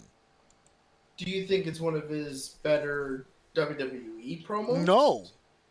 No, I wouldn't put that promo in my top 10 of his promos. I for the life of me I could never understand why that was the one that people. Can you explain to me why it's called Pipe Bomb? Okay, I don't know much about it, and you sent me a message saying new pipe bomb or some shit. I'm like, what the fuck are you talking about? So then I watched it, and I'm like, I'm waiting for a move. Oh. So I thought Punk was gonna do a move. So this how stupid I know you veteran listeners are gonna be like, what the fuck? Why is this guy even talking about this if he doesn't know what that is? But I thought it was a move. So when he started talking, and then you sent me the clip, And I'm like, see, this is kind of cool because I can reference it. Yes, Like, that's why I know said what that, you're yeah. referring to. And I thought like the side by side was really cool, and I was like, okay, that's sick. But I could imagine if you already knew the promo before, Yes. I could imagine like that shit was hot. Right. What are your you didn't like it?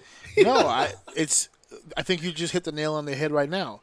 How many people watching the program right now remember the promo from 2011? I'm going to go on a limb and say not many.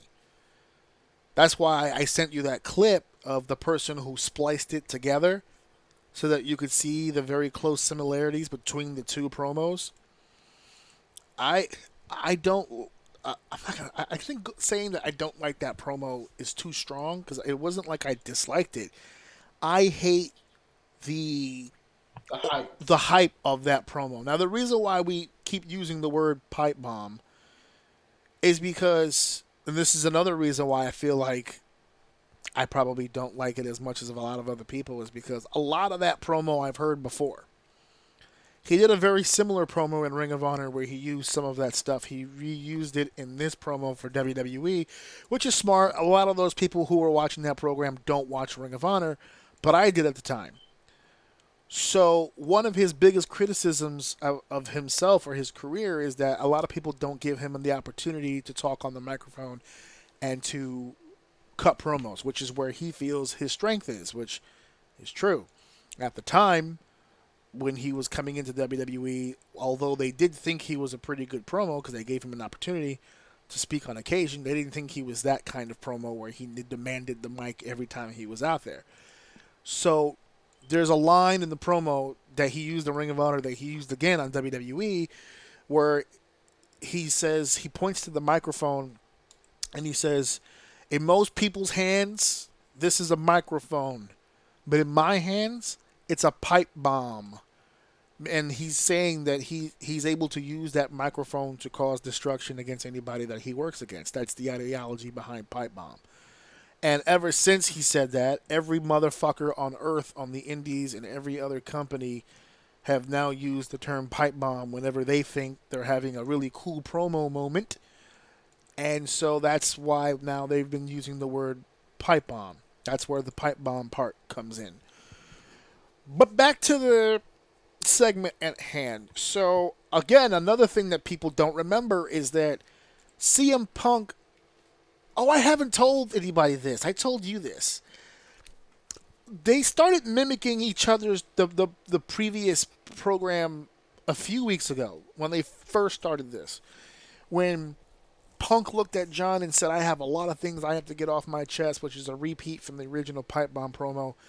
And then he said something along the lines of, let's see if you're more Red Sox than you are Yankees, which John smirked at because he remembered the promo battle they had back when Punk literally was the underdog. And he was the guy fighting the establishment in John Cena. And he said, you are no longer the underdog. Punk told Cena, you're no longer the underdog. You're the establishment now. You are the guy here. You're no longer the Boston Red Sox. Now you've become what you hate. You are the New York Yankees. And that was a big burn in 2011. It wasn't a big burn in 2025. But he said it again, and it sparked my memory of the promo. And I actually tweeted at CM Punk, at John Cena, and I said, it's kind of funny that he said that to you because John's doing right now what Punk was trying to do in 2011. Punk's contract was up, but he was going to leave. And he wanted to leave with the WWE Championship. And he had a match with John. And the whole promo battle between the two of them was that I'm going to beat you for the championship. And then when I do, I'm going to leave the company with the title. And I'm going to be the last WWE champion. I'm going to bring it with me. John's doing the same thing literally word for word right now. So I pointed that out on Twitter. Tagged them both. Next thing I know, on television, Punk's taking credit for John Cena stealing his best material and does the whole deal. I was like, there you go. I like to think I'm steering him in the right direction. And all of a sudden, they took it a step further. I didn't tell these motherfuckers to start ripping off old promos. I just said it was funny to mention it. I didn't think they were going to actually sit here and mimic literally everything. When Punk cut his pipe bomb promo, John got put through a table and sold it like he was in a coma. Because he just laid in that table for forever and just laid there while Punk spoke for like a whole hour. They did the same thing here. John put Punk through a table and Punk laid there like he was literally on his deathbed and just sat there listening while John cut the promo. So everything, every minute detail, John kind of freestyled a little bit of it, but kept pretty much the same tenor and tone of the original goddamn promo. And normally I'd be really into this stuff because there's more of that, if you know kind of promo. Like you said earlier, like you weren't really sure what all that meant when I was sending it to you. I think there's more people who felt like you watching this than who felt like me. I don't think that, personally, I don't get the vibe there were a lot of people that knew what the hell he was even talking about. Even something as simple as like when he looked at the camera and said, "Hey, Claudio Castagnoli," and like there was some ooh, and then there was some that were like, "Oh, who's Claudio?" And then there was the Nick Nemeths and the Matt Cardonas, and I'm breaking the fourth wall, which is everything from that previous promo. This was very much. I'm glad you said that. That was the most cringe during the promo. Yeah. Because I'm like that. I was like, okay, I understand what you're doing. It just felt weird. But then when I saw it side by side, Yeah, Punk did it too. I'm like, oh, okay, that made sense. Okay, but it would have hit better. Punk's was if I knew that he was mimicking him. Yeah, Punk's was just as cringe. Don't worry about it. I didn't like it when he did it in 2011. I'm telling you, in 2011 when he did it, I didn't like it either because I think that's another reason why I didn't like that promo, because when Punk cut his promo, how can I say this? He came across as the kind of guy that was trying to look out for other people, but still sounded like a selfish asshole. Like, I don't know how to explain that. Like, he's mentioning other people. Like, when he used the line, because, again, you don't remember the promo, but there's a line where he goes, I'm the best in the world. I've been the best since day one. When I walked in, I just cut my mic off. When I walked into this company, and no one wanted to admit it, and then all of a sudden I started getting heat for being, for people. The person who saw something in me was Paul Heyman. And he goes, "That's right, I'm a Paul Heyman guy," which is where that started. And he goes, "You know who else is a Paul Heyman guy? Brock Lesnar," which was a taboo name to mention at the time because they were in the middle of a lawsuit. And he said, and he split just like I'm splitting, but when I split, I'm splitting with the WWE Championship. So it's all shoot, and then he hits us with the fucking work at the end, which is his usual formula. The problem is once again, all inside. If you don't, like when he looks at the camera and he goes, "Hey, Colt Cabana, how you doing?" If you don't know who the fuck Colt Cabana is, because remember, in WWE, he wasn't Colt Cabana, he was Scotty Goldman. Mm-hmm. So unless you know Colt Cabana, or you know the Independents, or you know Ring of Honor, or you have some frame of reference to Japanese wrestling or anything like that, you don't know who the fuck this is. You get surrounded by a consistent parade of ass kissers and this, so, and the fourth. And this promo with John was to mimic that, and he did a good job. I actually liked. It's so funny. I liked John's more than I liked Punk's, because at least I know where John was coming from with that. Even when John dropped the line, "Don't forget who gave you the platform for your pipe bomb, Punk," which is true. John was the one who was laying in the ring. So they're going back and forth, and we're seeing more out of John with the promos, and you can I'm starting to get a vibe on who he really wants to work with and who he really doesn't, because he gets hyped for the people that he's promoting that he really wants to promo with, and then not so hyped for the people he really kind of doesn't. He's hyped to wrestle Punk right now, and I'm all for it. I've been dying to see these guys one more time. Unfortunately, I hate that it's going to be in Saudi Arabia, because I think this was an opportunity to do something really cool. I was kind of really rooting for this shit to be at SummerSlam. Because I was like, come on, baby. I'm going to be at SummerSlam. Now, the fucked up part is it's the WWE Championship. So even if it was, let's say, the main event of SummerSlam, it ain't going to be my night. I'm night one. That match would definitely be night two. But still, I would like this. I would like to see it in a stadium-like atmosphere. That'd be really cool. But as much as I would love to see this match in its entirety, and as much as I would love to see this match happen one last time, we get to say goodbye to essentially both of these guys, because I don't know how much longer Punk thinks he's going to be doing this. We have a cloud glooming, just hovering over us at this moment. So let's get to the main event and see how this segues into what happens next for Cena and Punk. It is now time for our main event. Now, Dave, we just did an episode last week where we sat here and we said 3 topics, 2 taboo for Orsini's uncensored mind. We said religion, we said race, and we said politics. And almost immediately, the karma bug bit us completely on the ass. Because as soon as we said, nope, we don't do politics here on this show, politics has slowly but surely attempted to fester its way into the wrestling world. So we're not going to go through the P's and Q's and I's and T's and all this other whatchamacallit and what a rigmarole and blah, blah, blah, blah, blah, about everything that's happening in the Middle East. There's a lot going on. I started the show off by saying that we here in New York, it's hard to avoid it here. Extreme high alert. Which, can I just say for the record before we get into this? It's 2025. I think the rest of the world at this point needs to just grow up. Why y'all keep blowing us up?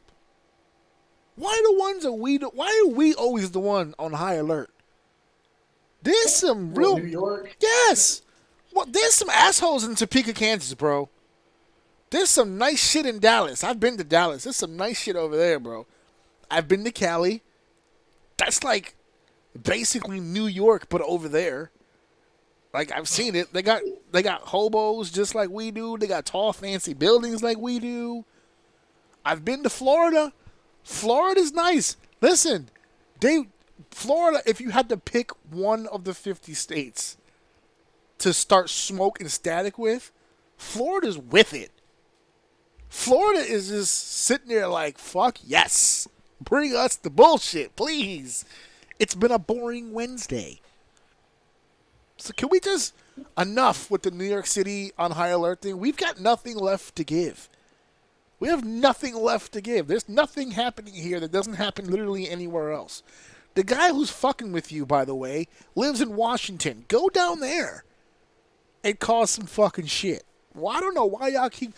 How? It's like the boyfriend who keeps getting in trouble because the girlfriend won't shut up. It's like she's talking shit so we get smacked. Why are we getting smacked? I didn't say shit to you. I didn't say nothing. Word. He's down there talking all that shit. Up here, we didn't say shit. We minded our business. Why are we on high alert? This is bullshit.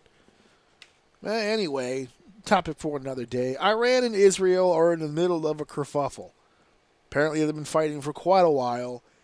And Israel went over there and did some badass shit. And Iran didn't like it, so they went and did some badass shit. And for whatever reason, our president said we could do badass shit too, and they got involved. So now Iran is sitting out here putting out tweets and putting out messages basically saying, you know, fuck America and we're going to fuck you up. And right when this is happening, the WWE right now is preparing for a trip to Saudi Arabia, which, and I had to Google it to make sure, is literally separated by one small country. It's like right there. Saudi Arabia and Iran. And they're looking for Americans. And we are about to send a whole airboat full of these motherfuckers to that region. And for the record, we were reading about this the other day. WWE already has staff members in Saudi Arabia to set up the show, and when this whole thing went down, there was word sent to the staff members there, maybe you should get out of there and come back just in case so you don't get stuck. And they got stuck because immediately after we bombed them, they bombed a U.S. embassy in Qatar, and they shut down the airspace so they couldn't fly out.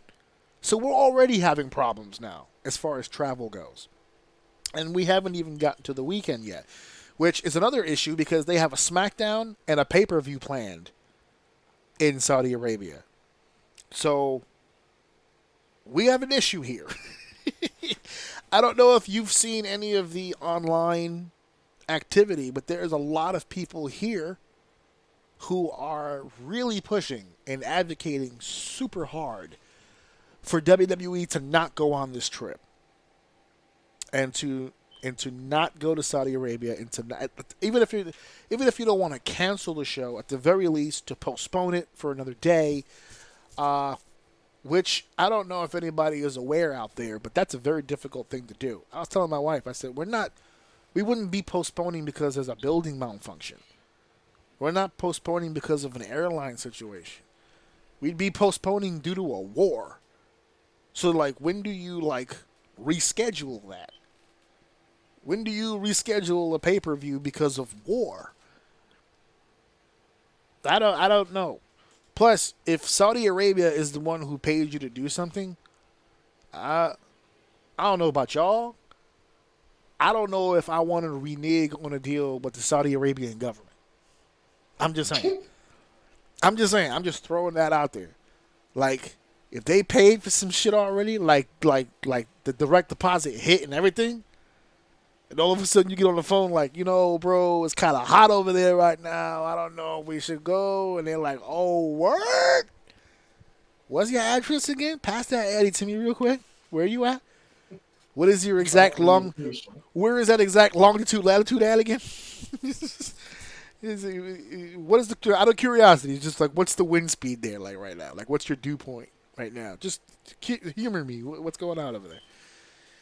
So this is a really tough situation, and I think you also got tipped to the same idea. I think when you saw the whole thing, you were like, I thought we weren't talking politics.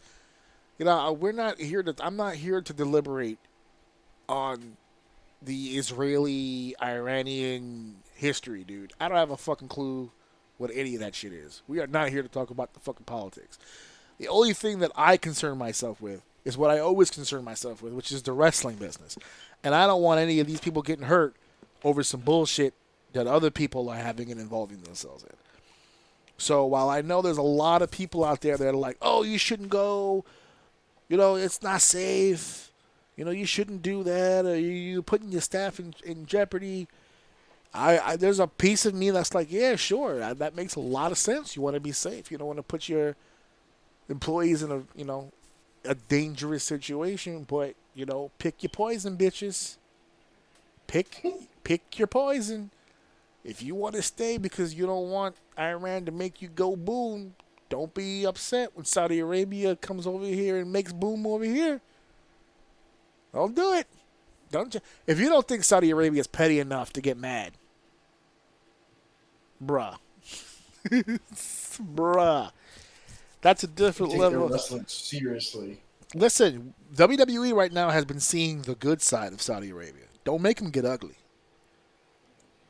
Let's not forget, like, we've had progress, and we've bettered ourselves as a people and as a nation.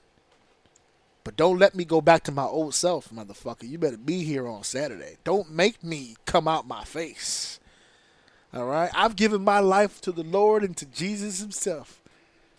Don't make me be unchristian to you right now. Don't make me go back to the streets. When we were back in Saudi Arabia when we used to behead bitches. Don't make me come out my shell now. Now, we paid for 2 shows, and 2 shows is what we'll have. Thank you very much. Is it 2 now that I'm thinking about it? Do they also have Raw? Because that makes things very complicated. They might have. Don't they usually do all, just record a bunch of shit there? From time to time. They usually do the whole deal, yeah. By the way, if they do go to Saudi Arabia, let's keep that outer hotel activity to a fucking minimum, boys and girls. I don't want to see no Instagram photos of y'all at the beach chilling and shit like we did last time. That's a done deal. We need to we need to hold back on that a little bit. Let's stay business focused. You know what I'm saying? My wife thinks to this. She feels right now they're gonna cancel it at some point. I don't know. Because that's another thing. They've never had to cancel a show before. Trump ordered a ceasefire yesterday, and as soon as he ordered the ceasefire, he went on TV and said, "Hey, everybody, relax. No big deal. I spoke to both of them. There's a ceasefire in place. They're not fighting each other. We're going to sit down. We're going to talk about this. It's going to be all good." And as soon as he got off TV, Iran said, "Psych!" And then they bombed Israel again. He said, "Listen, I negotiated a ceasefire. We're good." And Iran was like, "Nah, I'm good." And then all I've heard is that we bombed Iran and Iran bombed Israel, and I didn't realize Israel was the first one to do the bombing. So they're just going back and forth, which, again, I'm not qualified to discuss. Do what y'all got to do. Just don't take Jey Uso from me. That's all I'm asking. Actually, I'm not even concerned about Jey Uso no more because that motherfucker lost. That motherfucker lost. We now have, as an update here, since we're talking about Night of Champions, we now have our King of the Ring finals. So you must be pissed as all hell. None of our picks worked out on this. They went, in my opinion, they went a cheap route. The only person I saw get into the finals that's currently in the finals is Asuka. I saw that one coming. They weren't going to bring her back, put her in a tournament, and job her out immediately. But we got Asuka against Jade Cargill, and then Sami Zayn versus Randy Orton. Who you got? Unfortunately, Asuka and probably Sami. You called the Sami thing though, which I kind of fucking whatever. No, Sammy's not in. Did I say Sami? I think you did. Oh, that was a slip. It wasn't Sami. No. It's Cody Rhodes. Cody Rhodes and Randy Orton. Sorry, I misspoke. Damn. It was Cody Rhodes. Give it to Cody. That is tough because Randy. That's the one thing Randy's never done is King of the Ring. So that is interesting that Randy made it this far. But yeah, I think if you're not gonna give it to Jay, I guess you gotta give it to Cody because the winner is the number one contender at SummerSlam, and you would think they want Cody in that position at SummerSlam against John Cena. So no, yeah, that's actually that's probably the easiest pick. And you think Asuka's going over on Jade? Yeah, unfortunately. They really got to stop doing that, man. They got to stop just bringing people back and, like,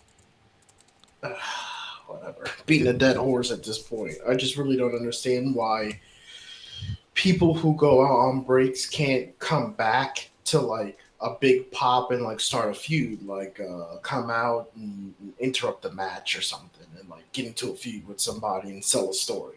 Like, why do they have to come back and, like, win something? I just don't fucking understand it. Like, they don't need the push. A part of the whole return thing, like, I don't know, maybe this is where my bias shows, but, like, I'm and correct me if I'm wrong, maybe he did this and I don't know, but I'm of the time of, like, Jericho's returns. You know what I mean? Where it was it wasn't really about what he was doing when he came back. It was like he was coming back. And that was the fun of it. Like, when was it going to happen? The whole countdown thing. I know I'm using the stream here, but, like, we're so far away from that. I feel like it's fucking crazy. Like, we do it sometimes with the guys where they'll slide in the ring with the same black hoodie. I swear they all wear the same black hoodie for this thing. But they'll slide in with a black hoodie, hit someone, take the hoodie off. It's like, oh, my God, it's that person. But, like, usually they don't do that for, like, top guys. So, like, I would consider Asuka to be a top guy, right? A top woman in the division. Yeah. So for me, like, I don't know. I just think it's weird when they I just think it's weird lately when they just bring these people back and have them win something. I just don't understand the need for it. Well, I mean, to support your argument, she also just happens to be already one of the most decorated women in WWE history as it is. So we'll see. I mean, this what this does do is it puts her, if she wins the King of the Ring, that puts her in an opportunity to face the champion, which is Io Sky, and they already kind of teased it on Raw. They had the two of them confront each other. Io Sky and Asuka at SummerSlam. I'm kind of feeling that. It's fantasy, though. I don't think Asuka's the Asuka. I don't know. I could be. Yeah, I know. Off. I know what you're saying. Right? Asuka's not Asuka. Like, Asuka is basically Shinsuke at this point. Oh. Like, it's not Asuka. That's not the Asuka that people rave about. She's and that's not a bad thing. She's found her niche. She makes her money. She works her job. She's well liked. But like when you say that, it's like Rey Mysterio. Like Rey Mysterio isn't Rey Mysterio anymore. Oof. The name is the name, but he's not who he was. And I feel like that's not Asuka anymore. And I think Io and Asuka sounds like a dream match. And unless she changes her style specifically for this match, which she could do, I don't. When you say that match on paper, to me, it doesn't add up to what you think it would. You Am think I off? Well, you're thinking Asuka's just not in her physical prime anymore. Is that what you're saying? No, it's not that she can't do it. She's just WWE. Ah. She's You wanna learned. see these She's two. learned the formula. Uh-huh. You want to see these two So, revert back to the old ways. Yeah, and if they do, I think it'd be fire. Yeah. Absolutely fire. I don't think that happens. I don't know. They kind of let Io Sky loose at Mania. Remember that was one of the criticisms we had. I'm not referring to Io. Io's not the problem. Okay, but Asuka hasn't been around in a while. Is my point. So if they did let Io go, why wouldn't they let Asuka go? Especially in a one-on-one bout between these two. Let her go. Go ahead. It could be fire. My problem is that there's a potential that it's not what the paper is going to show. If you write those and I names think on that's paper, founded. I think that's founded. It there's makes a sense. percentage that it's not going to be what you think it is. And, I just thought in my head of the perfect example of, and maybe you remember this or you don't, the hype of when Styles and Shinsuke wrestled at WrestleMania. When people were like, oh my God, AJ Styles and Shinsuke Nakamura. You remember that crazy match they had at New Japan? And this match, oh my God, they're going to go crazy at WrestleMania. And they had a WWE match at WrestleMania. And we talked about it here on the podcast before you became a full-time host. That was actually the first WrestleMania we talked about on the podcast. This was in 2018. And we were all, if you listen to the audio back, we were hyped for Styles and Nakamura. And then if you listen to the episode right after, I was like, oof, that's probably the match I disliked the most. And not because it was bad, but because the hype was crazy. And you're like, oh, you're on paper. Yeah, on paper, yeah. Yeah. That's a fire. That's a I fire don't women's think match. that hits the way that it's supposed to. Oh man! And so we also have. I have it in front of me here. Like I said earlier, my wife thinks that they're going to cancel this. I don't see them canceling it, so I'm going forward. I don't think they will. I'm going forward with it as if it is happening in real time. So we already talked about King of the Ring, Randy Orton versus Cody Rhodes, and Queen of the Ring, Asuka versus Jade Cargill, John Cena, CM Punk. We talked about that match earlier when we were talking about the pipe bomb promo. This is another match that I think fits into your category. On paper, this sounds awesome. Cena Punk one last time. Until we realize we've got two people in this ring right now who need to be carried, who now have to carry each other. So let's see what's up. Jacob Fatu defending the United States title against Solo Sikoa. If there's one person on the WWE roster who does not give two shits about what Iran's doing over there, it's Jacob Fatu. Jacob Fatu is they're addressing the locker room right now, And Jacob's like, I don't give a fuck about none of that, son. Put my ass on the plane. Let me see what's up. You know what I'm saying? Fuck all that other bullshit. Like, Jacob's probably going to go over there. If you want to negotiate terms, let Jacob talk to him. Because he's gonna fuck some shit up. But he's got to defend his United States Championship first. We also have Rhea Ripley versus Raquel Rodriguez at a street fight for no reason, considering it's Night of Champions. And Sami Zayn versus Karrion Kross. So Sami Zayn did not advance into the tournament, but they still found a way to put him on the card. And they had this match because on Raw, they ran a storyline to where they say that Dom is injured, so he can't defend the Intercontinental title at Saudi Arabia against AJ Styles. And AJ Styles was like, "Oh, he's faking it. Don't worry about it. When he's feeling better, I'll beat him for the title." So we got our first taste of whoever on the roster said, "Nah, fuck that. I'm not going." And that's your. I promise you, it was AJ Styles. It wasn't Dominic Mysterio. AJ Styles is not going. Dominic's probably like, "Oof, thank you, dude." Yeah, Dominic is getting away with one. So yeah, unless he goes anyway, but he won't be defending the title. Another person that got written off was Chad Gable. They did a thing with him and Penta, and Penta broke his arm or like sprained his arm or whatever the fuck. He did that arm break. So that's going to be him off the show too. Listen, there's a lot of people I'm sure that were very vocal and just said, listen, this is not good. I don't care what happens to me. I can't go. But like I told my wife, I said, if you really got balls and you really want to succeed in WWE, this was a gift given to you. Because there's going to be a long queue of people saying, I don't want to go. It's going to be a short line of people saying, yeah, send me. So there is an opportunity right here. Karrion Kross, I bet you, was one of the motherfuckers that was like, yeah, send me. I'll go. I'll be on the pay-per-view, baby. Let's go. I got this. Jacob Fatu and Solo Sikoa are probably sitting there going, I wish the motherfucker would do some shit to me when I'm over there. I wish. Please. I'm begging for it. I prayed for it on the flight over. I said, please, somebody shoot at this plane. Please. Set me off. Set me off. So, yeah. So that's your Night of Champions card. 6 matches. That's not including whatever they're planning to do for SmackDown. So, yeah. That's what's going to be taken down. That's what's going to be going down this Saturday over the weekend. It's a 1 p.m. Eastern start time. So while I'm doing whatever the hell it is I'm doing for this weekend, they're going to be doing it earlier in the day. So it'll be a much easier watch, I think, for people in the evening. You won't have to wait for the live aspect. So should be good to go. Anything else you want to add about Night of Champions? You want to get out of here? Nah, I think, didn't you put on there you wanted to say something about, like, do you think they should be punished for that stuff? Oh, I wanted to make... Okay, yeah, no. I just wanted to make mention, not so much that they should be punished, obviously not. No, not should. I think you phrased it as a question, like, should they? Yeah, or should like, WWE talent... should? Yeah, should WWE talent be punished if they express a desire to stay home?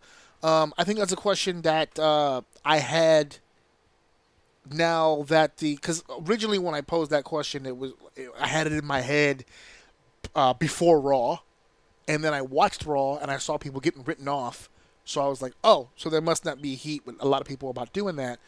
But then I heard about the ceasefire, so I was like, all right, so there's a ceasefire, there's going to be some actual negotiating taking place that should clear the air for over the weekend. But then I heard Iran went, nah, fuck it, and they just fucking did it anyway. So, yeah, I think personally, I know in the past when it was Vince, they would be heat. I don't feel like there is now, but at the same time, I said at the beginning of this segment, if there's no immediate threat, they gotta go. So somebody's gotta go, right? If you don't really feel comfortable, like if it's a deal breaker for you, it's really uncomfortable. I could see it. But somebody's got to go. So it's and tough. The thing is, I think there will be people who will go. Yeah. But I think those who, I don't want to say have fairness, because that's not really like kids and shit. Because I don't want to make people seem, because I don't want to make people seem like who are following through and going, who have kids, to seem like bad people for doing it. But like, if you're someone with a family and you're like, nah, I don't feel comfortable with that, I don't really think you should be fucking punished for it. No, I don't think so either. I don't know if this is a hot take, but I don't think people who do go should be rewarded for it. Like in the long run, like not so much rewarded, but like you shouldn't become the guy now just because you win. Well, I don't know about being the guy, but I think if you've got the balls to go and you're advocating for it and you're doing your best to help the company, you should be at least given an opportunity as a result of it. I don't think you should be risking. See, no, I disagree with that. But why? You're risking your life to go over there right now. Literally, before it was like hyperbole. Before it was like it was the Saudi Arabia aspect, right? Well, you don't want to get in trouble over there. There's customs. There's things that you don't know. Like it was always kind of in the dark. This is the actual potential of war. This is a different ball game now. Like the citizens themselves are not safe, let alone you, the visitor. Especially since Iranian government literally said, if we see a fucking American, we're coming for him. Like that's pretty upfront. They're like telling people like, like we're gonna fuck you up when we see you. So for you to be like, yeah, fuck it, I'll go. It's kind of gangster. I mean, it's kind of like. I don't know. It's giving me serious vibes. Like it's like if you could hear that, if you could hear war, and missiles being fired onto soil across the water and all this other stuff, like they're not even sending air people; they're just shooting missiles, and you're like, yeah, I could do 15 minutes in the ring over there, no problem. Like, come on, bro. Like you gotta. I'm sorry. I guess now that I think about it a bit more, what I'm trying to say is. I don't think what I mean is people shouldn't get opportunities for going because now that, obviously you're right. I guess what I meant to say was I don't think people should lose opportunities. You don't want to swap out. Because they didn't go. You don't want to swap out. So like in a situation of like, right. like AJ's not going, obviously, but Karrion Kross is probably one of those guys that's advocating I want to go. You don't want that. Like I don't want to see Dominic drop the belt 2 weeks later and to Cross instead of Styles. Yeah. Right. Yeah. You know what I mean? Like I don't want to see opportunities lost. Okay, this is a perfect way to rephrase it. If you decide to go, everything goes fine and you get back home, I do believe your stock should increase. Yeah. Or at least the opportunity. I don't want to see people who don't go get punished for it. I guess that's what I meant. Fair enough. Like, for instance, one of those people who obviously now aren't going is Chad Gable, right? I don't want all of a sudden out of the blue, after everything he just did the last few weeks, for that to go out the window because he doesn't want to get shot at in a foreign country. And he has a family. We know that, right? Yeah, he has a family. And I do remember now one last thing that I want to say about this overseas thing, and it's something I think for people to think about, including WWE. This is now a reality when it comes to being a global brand. Right? To me, there's a difference in presentation when you say internationally and globally. There's a difference in that. Like if all you did was work in the United States, but you outsourced things in Mexico or you outsourced them in Japan or whatever, that's working internationally because you're getting resources from a country outside of your own. Globally is what they're trying to do, which is they do the tours everywhere. They go through Europe, they go through Asia, they go through Australia, they go through Japan, they go through Mexico. This is going to become more of a reality with WWE the more they travel. All right, so today it's Saudi Arabia and it's Qatar and it's Iran. But you could very easily say that like when they went to Romania or when they went to Italy or they went to Europe in the midst of the Russia-Ukraine thing, like you could be putting yourself in a position again by going over there during their time of war, right? Or visiting, or even if you, let's say it's not a political agenda, right? Let's say you go back to Puerto Rico and Puerto Rico has one of those infamous windy days that they like to have down there so goddamn often, and you're stuck on this fucking island, no power, no way to get out. These are all real situations now that you have to start considering when you book these events overseas. When you're in the States, you can grease a few palms. You can get, you can change a building out.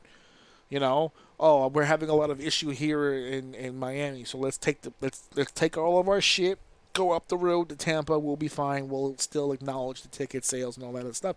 You can't do that in foreign countries. Like this situation's tough. I think under normal circumstances, if this would have been a show in the States, they would have postponed it, or they would have moved it to a different city, or they would have figured it out. But because it's Saudi Arabia and because it's a prepaid event and because they already took the money and more than likely already spent the bitch, like, they gotta go. They have to do this. It just so happens in the middle of all this, we're seeing the seeds being sown literally for World War III. I know people want to talk politics when it comes to Iran and Israel, but Iran, Israel, Ukraine, Russia, the stuff that was happening here with the president in Canada and Mexico, we're starting to see a lot of clicking up. People are starting to choose teams, and there's a wind in the air. I don't know if anyone's picking up on this, but there's a wind in the air right now, globally. We have a word. We have two words for that we used to use back in the 40s and in the 20s. It's getting scary for people now. So, like, this is something you have to start considering now when you start booking out of country, and you're basically held at the whim of whatever happens, and it's outside of your control. There's nothing they can do. They have to go. And my wife's like, well, you don't have to go because, listen, if you want to piss off the Saudi Arabian government, go right ahead. I don't think they want to do that. They still got, I think, 3 or 4 more years left on that contract. They have a while to go before it comes to an end. They don't have a choice. And if there is one out, actually, now that I think about it, because Qatar and Saudi Arabia, during the firing of the rockets, they closed down their airspace. That's an out. If they end up closing the airspace and literally can't get there for the show, that's different. So if anything, if I'm WWE right now, I don't want things in limbo. If anything, at this point, I'd really like it if it got worse, because then they can close it down and then we won't have to go. Because they'll literally call us and tell us, hey, we've shut down the airspace. You can't come anyway. Don't worry about it. If they decide to make a call for the safety of their own citizens and just say, you know what, we're just not going to let people fly in, that's a different ballgame. Then they can cancel or reschedule or whatever the case may be.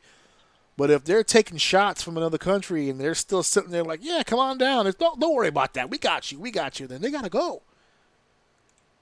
So this is going to be a really weird weekend for a lot of fucking people. We're going to see what happens. And we'll be here next week to talk about it.